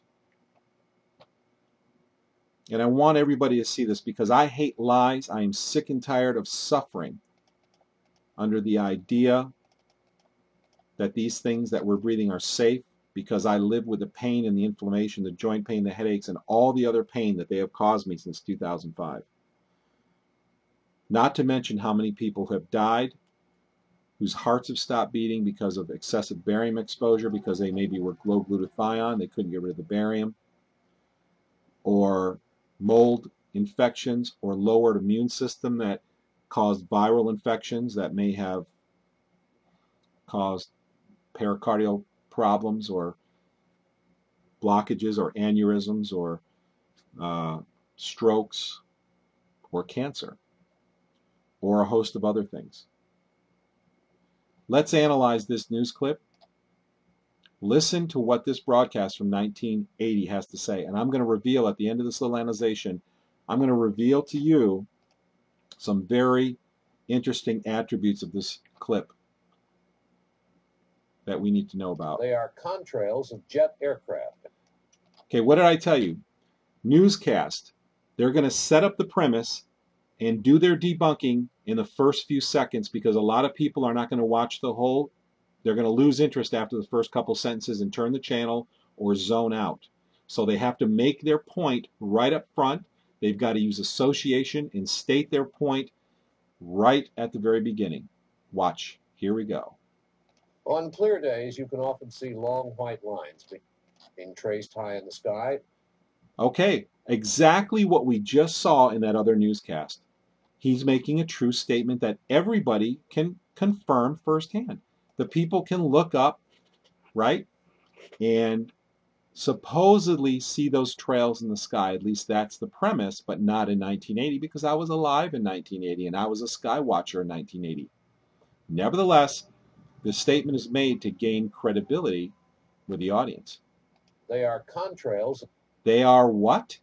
He's setting up his association right now. Long white trails in the sky. He makes his statement immediately.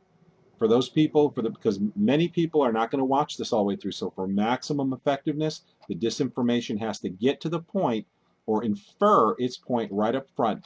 And here it is. Jet aircraft. They are contrails of jet aircraft. Let me do that one more time. Sky. They are contrails of jet aircraft, actually long, slender clouds. Weathermen are finding them especially fascinating because a theory is being developed. Okay, immediately, and there's almost no space between the sentences, but that's not uncommon with newscasters. But immediately, we have meteorologists involved. These are the scientists of the day. These are the specialists, the ones who went to school and who know about all this stuff. And we have two mechanisms. We have scientism going on here immediately. We're 13 seconds into this broadcast, and he's brought in the specialist already, and he's using an anchor story. In other words, he's saying, when you want to make a story believable, let's say you're a teenager and you went out drinking and somebody saw you and reported it to your mother, and then you got home and your mother's going, you were at that party, weren't you? And you've got to have some way to say, no, I wasn't at the party. I was over at Jake's house, and not only was I at Jake's house, but there was this great show on TV that we like, and I watched it. So what you're doing is you're setting up an anchor story to make your story so believable because you're adding ancillary information to the story. And that is done all the time. In fact, I mentioned this a few shows ago when I was analyzing the Joe Rogan Disinformation show about chemtrails, is that was used all the time. There was all kinds of ancillary information I mentioned in that video that I made. For instance, about the Saddam Hussein's death, or not Saddam Hussein. Gosh, I'm drawing a blank now because I'm probably having low blood sugar because I'm breathing this stuff.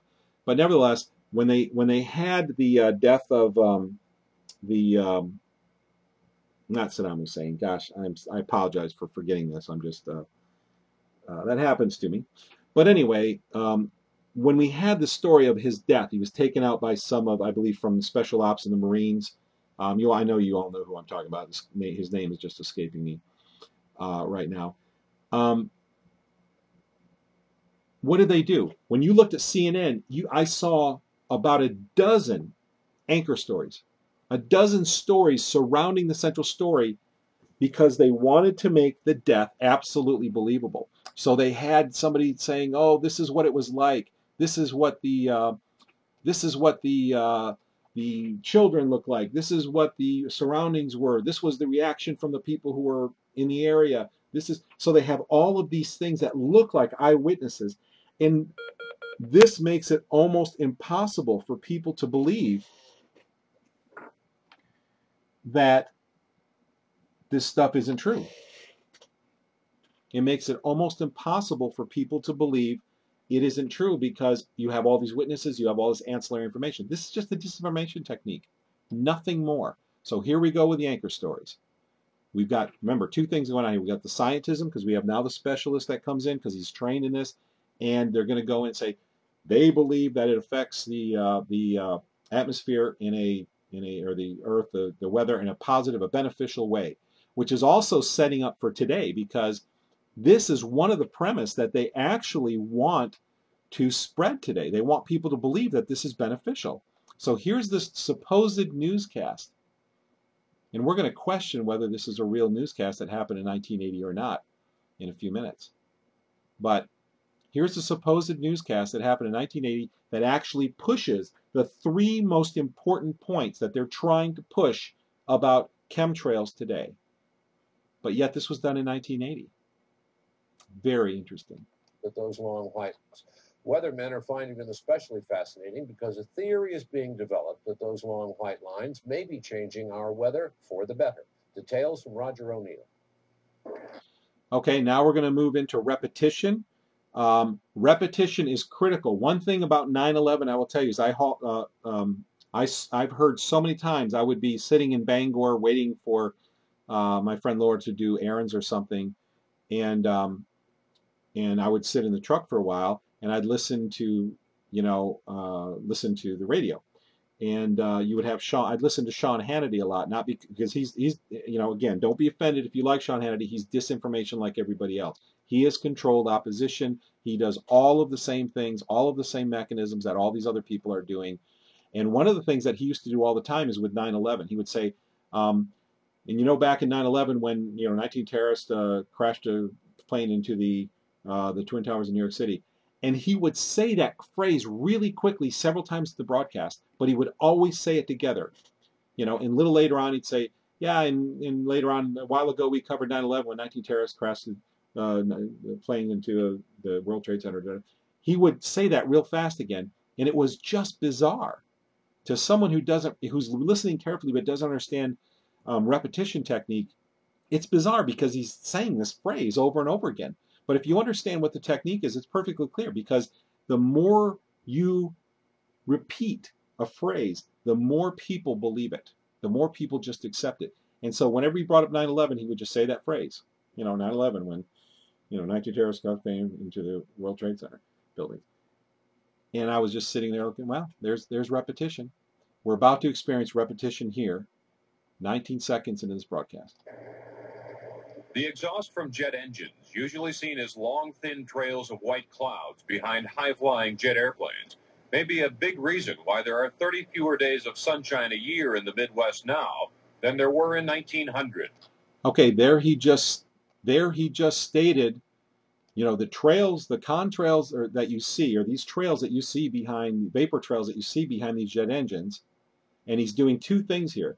He's associating them with vapor trails, number one, and then number two, he's adding an anchor story. Maybe that's why we're seeing 34 days less of sun in the year, of sunshine this year or in previous years. So there's our anchor story to make it more believable. And that's very effective, the anchor story. And we've got repetition, drilling that vapor trail story. And let's go back and listen one more time. Long, thin trails of jet engines, usually seen as here it is. The exhaust from jet engines, usually seen as long, thin trails of white clouds behind high-flying jet airplanes. The exhaust from jet engines. That's what he's calling it. May be a big reason why there are 30 fewer days of sunshine a year in the Midwest now than there were in 1900. Okay, so there we go. There's two techniques in that sentence. And this is one thing you learn. When you understand disinformation, you will watch everything differently. You will see that they pack these things full of disinformation. They don't waste a second.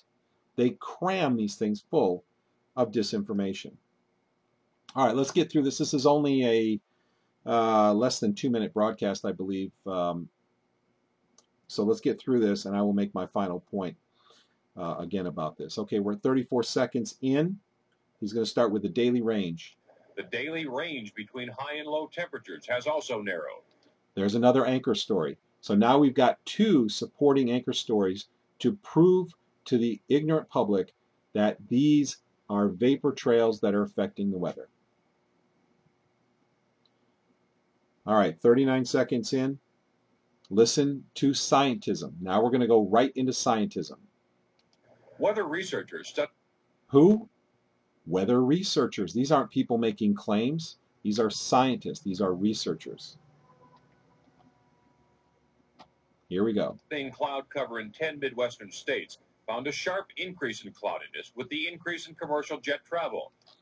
There's another one of the points. Well, there's another anchor story. They're saying they're seeing an increase in cloudiness where there's an increase in jet travel, which of course is that method right there is stating the obvious. That is you're giving yourself credibility because you're drawing a conclusion that the audience can identify. They would have already drawn that conclusion, and so you're giving yourself credibility in your conclusion. Particularly in the main east-west jet corridor, there were even more clouds. Okay, so there you are. There's another techniques that have been used. We're 51 seconds in. Listen to this. Association. Listen. Association and repetition right here. I mean, every sentence practically is loaded with this stuff. This has been going on for years. A jet produces a contrail, or a cloud, because its exhaust consists primarily of water vapor. A jet produces a contrail. Okay, here's your association. Well, first of all, there's a repetition. Now comes association, or a cloud. So they're associating and drilling the idea home that a contrail is water vapor because everybody knows that clouds are water vapor. So they're trying again to make an association in your mind between the two and also to give you the idea that these are harmless. Okay, listen. In the absence of natural clouds, given the correct atmospheric condition, jet aircraft in high frequency can almost completely cover the atmosphere. This is amazing. Back in 1980, this man is making the claim that they can almost completely cover the atmosphere. Yet, everyone I know, all the pictures I collected, traveling the United States, flying, taking flight lessons, living on, I think I said that, living on military bases, collecting pictures of aircraft, watching the sky all my life, never have I seen a trail come out of a jet engine. And this man is claiming that they can cover the sky. And they're going to drive this point home. This is amazing. This is absolutely amazing disinformation right in front of your face. And we're going to get to some conclusions here that I think are very important to understand. Where he's going to say in just a second, unlike most changes.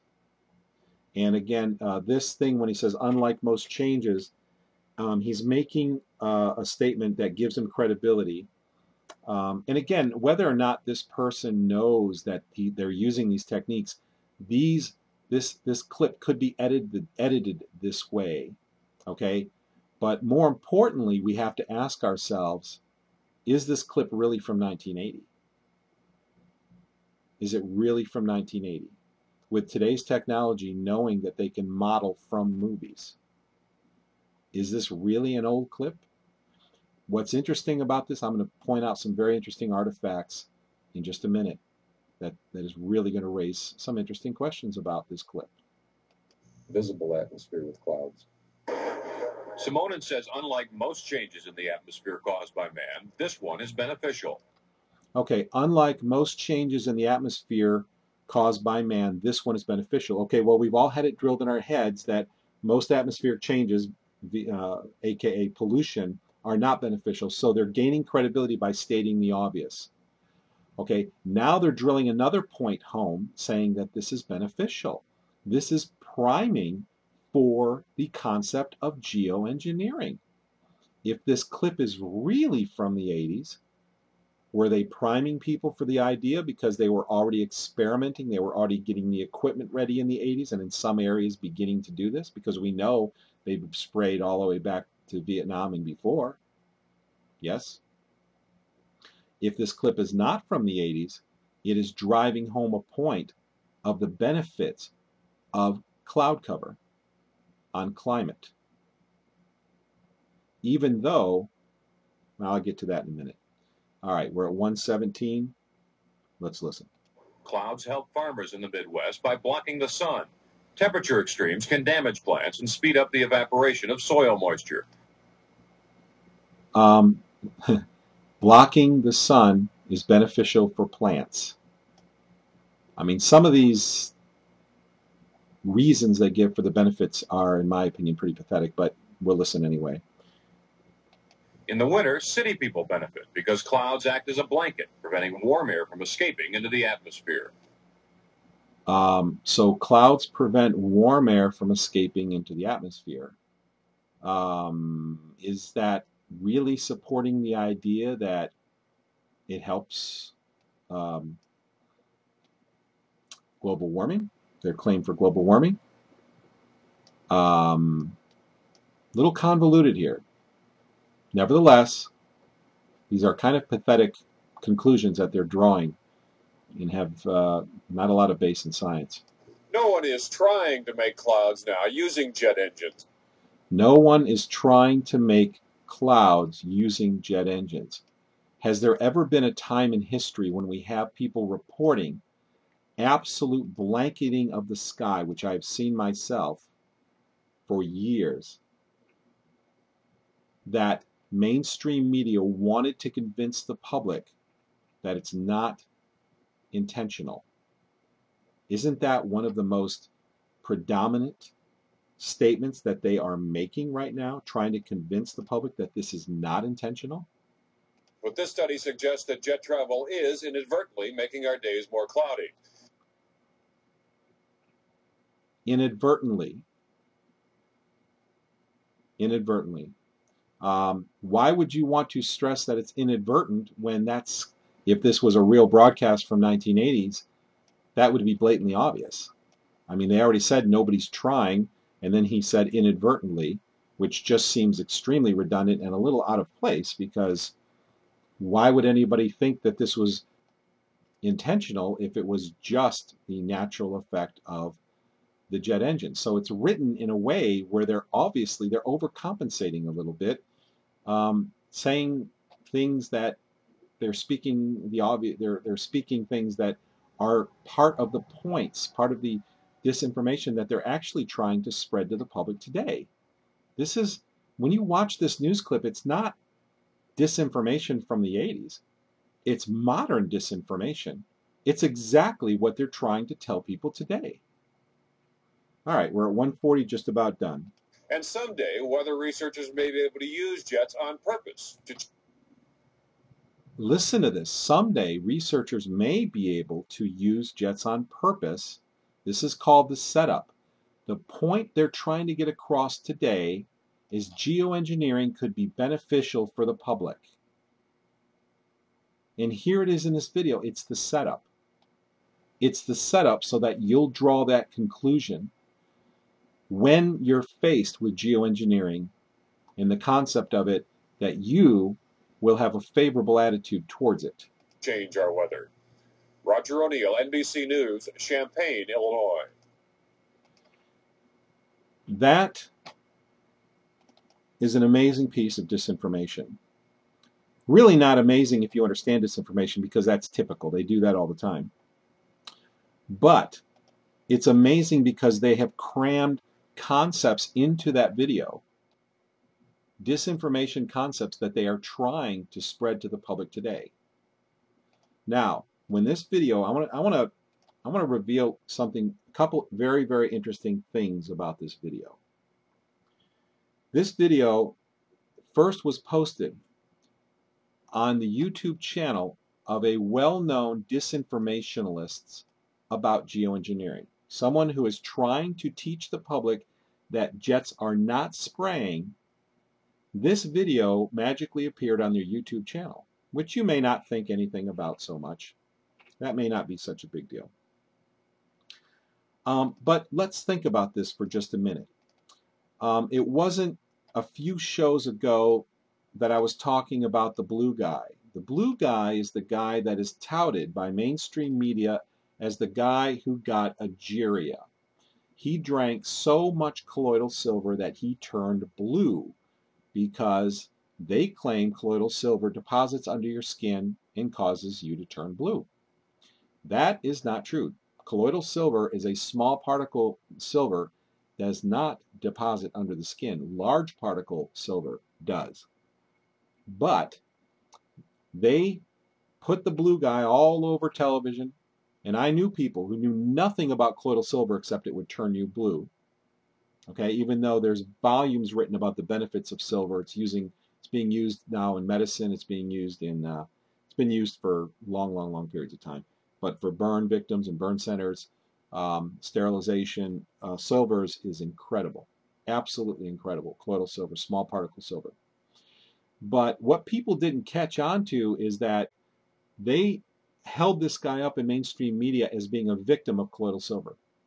The truth behind the story is he made his own colloidal silver, which obviously wasn't small particle silver. He drank hundreds or thousands of times more than anyone ever would. He had glasses of this stuff. And when he began to experience the very beginning of discoloration, did he stop drinking it? No. He kept on drinking and drinking and drinking. And when he started to turn a little blue, do you think he stopped? No. He drank it and drank it and drank it for years until he was just as blue as you could be. What does that tell you? If you logically analyze that situation, the only thing you can come to, the only conclusion you can derive is that guy wanted to turn blue. When any normal person who first began seeing that happen, if they were drinking 1,000 times more colloidal silver and using large particle silver that they made at home, and were drinking all this and began to have the slightest skin discoloration, immediately they would start to wonder what was going on. And it's easy to find out. Why would somebody want to do that? I will give you my theory. I think it's very likely that that person is set for life. That's because it's a very small price to pay for a pharmaceutical company to approach somebody of the right demeanor. Say, look, you don't need to work anymore in your life. We're going to set you up. We're going to give you money for the rest of your life, and it's going to amount to maybe $1 million, which is vacation money for a pharmaceutical executive. And we're going to hold this guy up to scare the wits out of anybody who would even think about taking colloidal silver. And of course, they're going to exclude all the important information about large and small particles and how it really deposits, and they're not going to ever mention to you the fact that this guy would have seen himself begin to start turning blue years before he actually turned as blue as he did. So it was obviously intentional.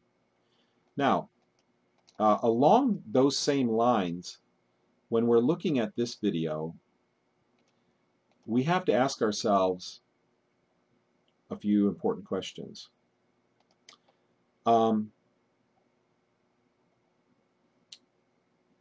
This video is a 1 minute and 50-second clip from 1980. And this clip appeared on a well-known disinformationalist YouTube channel.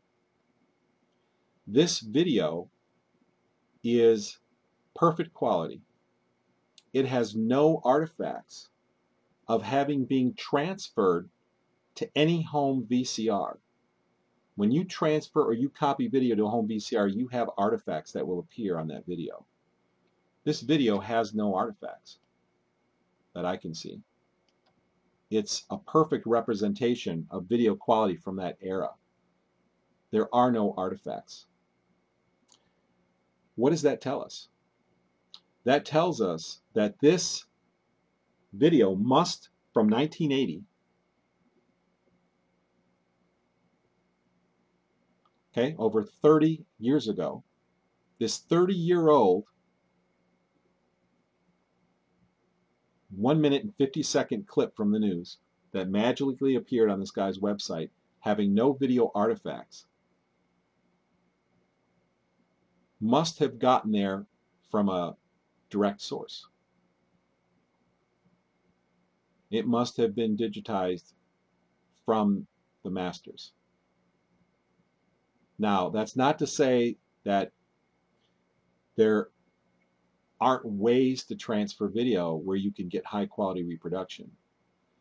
But to suppose that you can have a video from a 30-year-old video appear on this guy's website. He happened to get this, 110 second or whatever it is, 110 second clip from over 30 years ago, this news clip, and have it in perfect quality and have it on his YouTube channel, and have this video just happen to contain the 3 important points that chemtrail disinformationists are trying to spread today.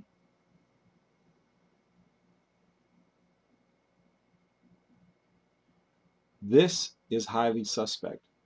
And when you look at this in light of the idea in 1980, now when I was, years ago when I was in school, I was taught that we're headed for an ice age, that the world was cooling.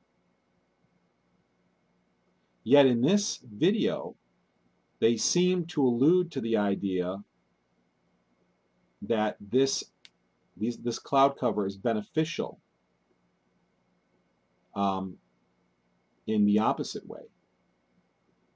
Yet when I was in school, I was taught that the world was cooling. And all of a sudden Al Gore comes along and now it's heating up. And that's a whole other subject that I'd love to cover sometime. In that we can look right at the Antarctic ice core samples if you want to see that. That's a whole other subject. But this is highly suspect. You can model faces. You can take these characters' faces. You can take this news character's face. You can take the scientist's face. You can model that very easily into CGI. You can overlay audio because there are devices. Correct. There are devices that actually they will sample someone's voice, and then you can talk and it will talk in that person's voice. These devices have existed for quite a while. They're not new. They've been around for a long time. Okay? When you consider that, recreating this piece of disinformation and claiming that it came from the 80s is trivial. Absolutely trivial. So the bottom line is, we really don't know.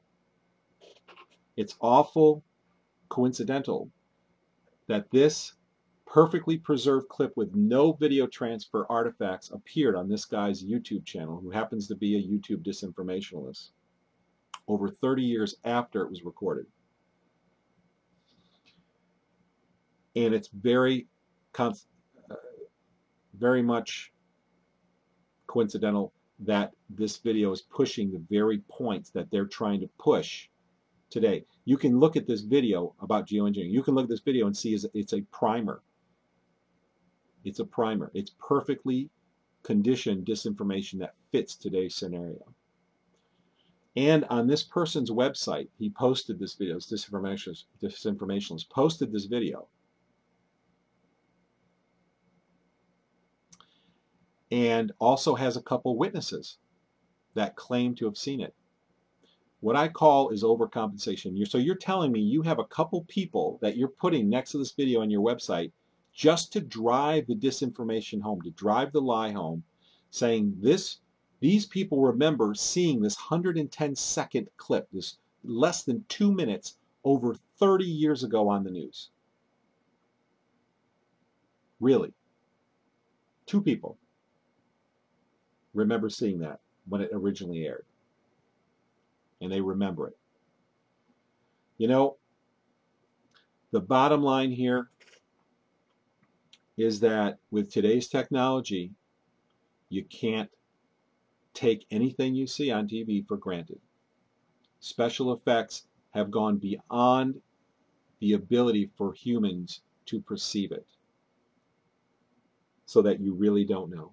And in the video I showed you a little earlier, they actually had already taken and made Marilyn Monroe speak things she didn't speak, and they took a couple characters from the Honeymooners and made them part of a commercial, and their faces moved perfectly. They were perfectly modeled, and you couldn't see any artifacts. Likewise, this piece of disinformation that fits today's scenario is claimed to have been shown over 30 years ago, and it's preserved in perfect quality with no artifacts of transfer or copy that I can see in this at all. And the disinformationists are providing two so-called witnesses saying that they remember this 2-minute clip from over 30 years ago. We all have to make our own decisions, but I will say this.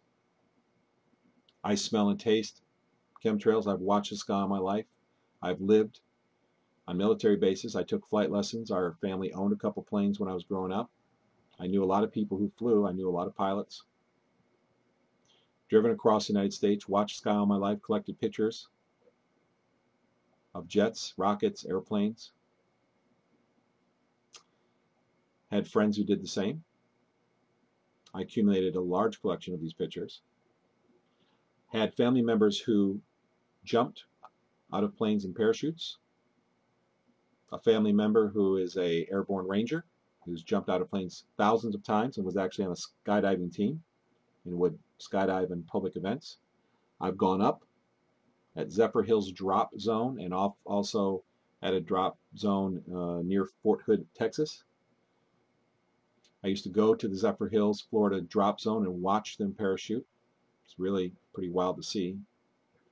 Going up in one of those planes is even a wilder experience. Driven across the United States, used to fly up north every year when I was growing up to go see family and spend about 3 weeks up there. And in all that time of watching the sky, because jets and rockets were my favorite subject, and all of that flying and all that driving, all that sky watching, military bases, everything that I've been through, in collecting even the pictures that I've collected, I have never seen a trail come out of a jet engine. And had I seen it, I would have wondered what was wrong with the engine. Furthermore, in 2010, in Bangor, all of a sudden overnight, all of the long trails that were covering the sky, so much so that the Bangor Globe wrote an article about that being the dimmest summer in history, and I've made a video about that. Dimmest summer on record. They mentioned nothing about the fact that the jets were the ones producing the cloud cover. Okay? They didn't mention that at all. Of course, I have it all on time-lapse photography because I was doing time-lapse at the time that article was written.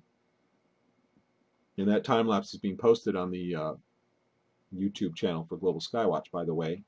We've already got about 20 of those time-lapse videos up there, and there's going to be hundreds eventually. Overnight, those long persistent trails turned into short non-persistent trails, and some of the planes, many of the planes started flying at a significantly higher altitude. The scheduling was the same, the smells and tastes were the same, although they took longer to descend to the ground. But they changed their altitude and they changed their persistence. It went from persistent to non-persistent, except for about 4 to 6 days a month, you'll see persistent trail. And that pattern started in April of 2010, or May, excuse me, I believe it was May of 2010, and has gone to this day. You still will see some days when they have persistent trails, but they don't cover the sky completely. And I believe they have to keep those trails going, because if they suddenly disappeared, what would happen? Everybody would wonder what changed. You know, their big lie that these are normal vapor trails would fall apart, because what suddenly happened to the atmosphere and all the jets that they don't produce these vapor trails anymore? Their lie would fall apart. If that's not enough for me, who saw the change from the persistent cover the sky trails in May of 2010 to the higher altitude, almost all non-persistent trails, yet with the same scheduling and the same smells and tastes in the airs, except that it took longer for the smells and tastes to descend, and I have measured this many times. If that wasn't enough, I saw the exact same thing happen in Jamestown, New York, back in 2007. They were covering the sky. They started in 2005 on a daily basis. It was scheduled. I could smell and taste it. It caused me to have tremendous health problems, and I watched it day after day, and they would cover the sky. And in 2008, 2007, there was a 4-day break where there were no trails. And I thought, thank God, maybe this is the end, because I am so sick. They cause me to have so much pain and suffering. It's terrible. 4 days after they stopped, on the 5th day, they all came back, but guess what? They were flying at higher altitudes, and the trails were all non-persistent except for 4 to 6 days a month. This is a cover-up. They don't want the public to see this. So whatever new equipment and methods they're using for spraying, they're trying to keep out of the public's eye. I think this is abundantly clear. I want to mention one other thing. As I saw something in the news, I believe it was today, as I was preparing for tonight, that supposedly there was another terrorist plot that was foiled by officials. And again, we have to think critically.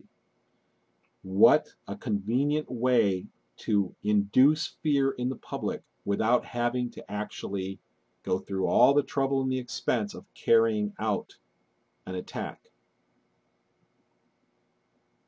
You can simply broadcast in the news that there was an attempt, but thank God your security measures are working, all your surveillance is working, and you foiled the attempt. So the message that comes across to the public is that, wow, terrorists are real, they're very frequent, we need to be afraid, and all of the oppressive surveillance and laws that take away our freedoms and liberties are working.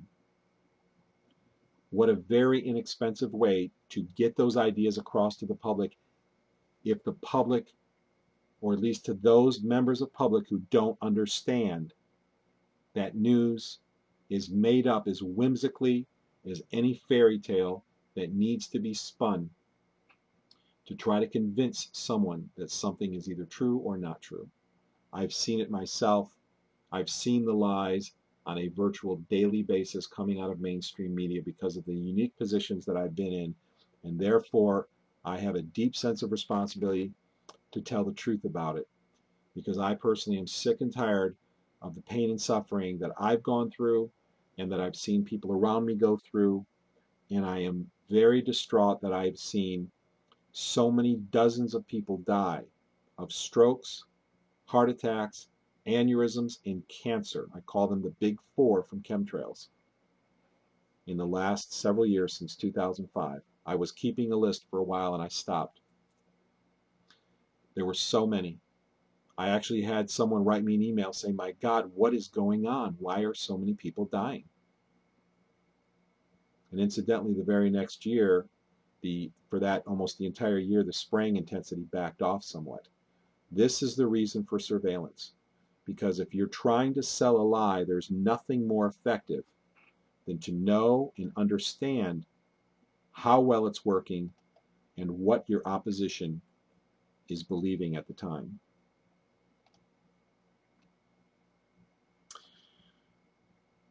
We live in dangerous times.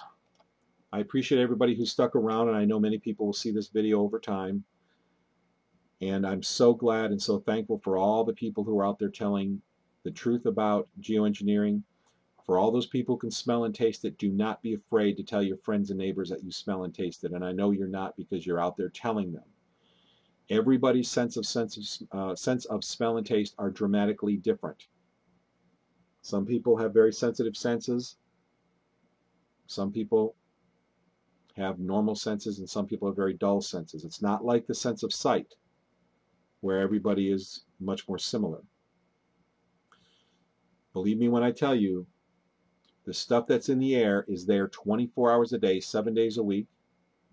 There are many different types. I've isolated 8 different types of chemtrails based on their symptoms and the smell and taste. And I wrote about that in an article that I wrote called Chemtrail Types. You can see that by going to the Global Skywatch website, clicking on Personal Chemtrail Stories, and then clicking on Russ's story. And there I have a whole list of articles where I outline and write in detail about all the different types that I smell and taste. I'm grateful for all the people who are fighting this. The public is waking up. We had tremendous feedback about the 25th, the marches. People around the world are waking up. People are honking their horns while they go by. The protesters, the marchers. I I hope everybody will start a monthly or weekly or bi-weekly event in your area. Make it a cookout. If you live on a road, have some people over who have the same mind and cook out, have some fun, and put on, go stand by the road with a sign for a little while. Make it something you enjoy. You don't have to enjoy it if you don't. If you want to push yourself, but it's not difficult. The people who I've talked to have been out month after month, week after week doing this. They enjoy it. They are empowered by it. They've met wonderful people, and it's been a tremendous blessing in their own lives to be involved in educating the public about what's going on. We don't dislike government. We simply want a government with integrity that looks out for the best interest of the people and does not take their liberties away for any reason whatsoever. If there were real threats, then it is the responsibility of the people to rise up and meet those threats. The people can come together and protect themselves against threats. It is not the job of the government to do this. And once you understand the structure of the world, a lot of people might say, oh, well, you need a huge military because of this, that, and the other thing. Well, it's more complicated than that, really, because if you watch a video, a documentary called Corporation Nation, you will learn that every country on the face of this earth has two flags. They have a regular flag for their country, and they have one with a yellow fringe. And that yellow fringe flag represents the method that is used to take away your rights and freedoms. That yellow fringe flag is the result. It is the artifact that is the result of a takeover, of an economic takeover of a country. Go look on YouTube, go look on Google, search images of flags from different countries, and you will see that all these countries have two different flags.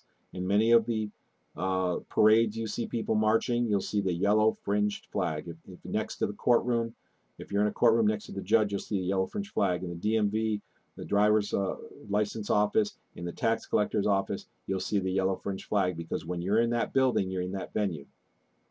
You're under that system of code, under that system of so-called law or statute or contract, really.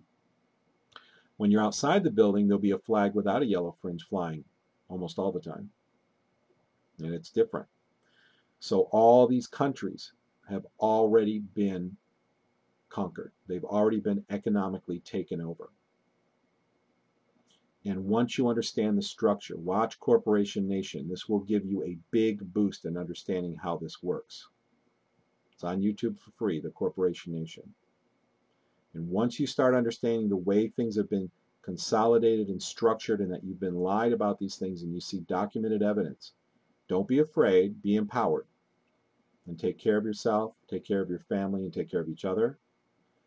And make decisions to help bring integrity back to government, because that's what we want. We want a government with integrity. A government that does what is in the best interest of the people. We're going to be back next week, as far as I know, unless something happens. And we're going to have some guests coming up before too long. I do encourage you all to listen to the previous few broadcasts. There's also a broadcast on the Global Skywatch page, an interview I did with Hans called The Spiritual Side of Chemtrails. If you want to understand and get into the minds of the globalists, why are they doing this? What controls them? Then check out some of those other shows where I get into great detail and explain this in the big picture, so you can see what this is all about. It's all about control. You're going to see events in the next few years that are going to be epic, historic events, and they may start very soon. I don't know the exact time scale, but I know they're starting soon. And these are all leading up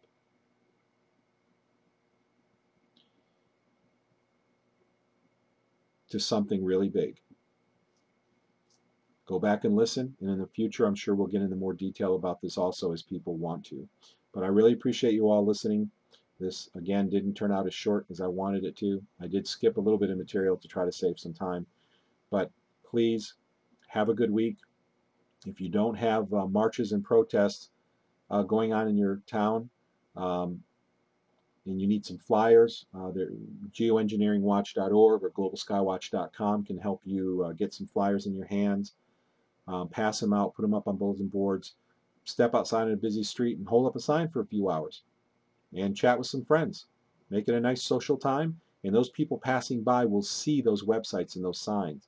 And if you look at the End Geoengineering sign, we actually designed it with a chemtrail at the top, and then it has the website, endgeoengineering.com, because we want people to make an association. That sign was designed with association in mind, so they would associate that trail with geoengineering. The public needs to understand what's going on because we want a healthy public. I don't want to make money oppressing other people like the globalists do. I want to make a humble living, enjoying the presence of other people who are healthy and strong so we can enjoy this life together and accomplish the things that we all should accomplish together. And those are good things. And we wish we would have a government that would be doing the same to help us in that endeavor, that would be supporting us and not opposing us, not lying about health issues that keep people in the dark, but exposing them. But when you have fascism, when you have a government that is controlled by industry, that industry doesn't look out for the goodwill of the people. Its primary interest is financial. And that's the world we live in. So be wise. Have a great week. It's great having everybody join us every week. I have the ultimate admiration for people who are brave enough to speak the truth, even when it's not popular. And I always will have that admiration. So thank you for all your work. Thank you for being brave enough to sit through listening to unconventional and cutting-edge information. And I hope that you will actively spread it to other people, because the more people who understand how the world works is the fastest way that we can get to turning the situation around.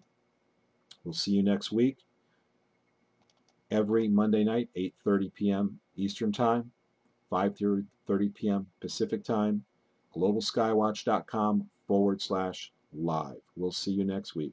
Bye-bye.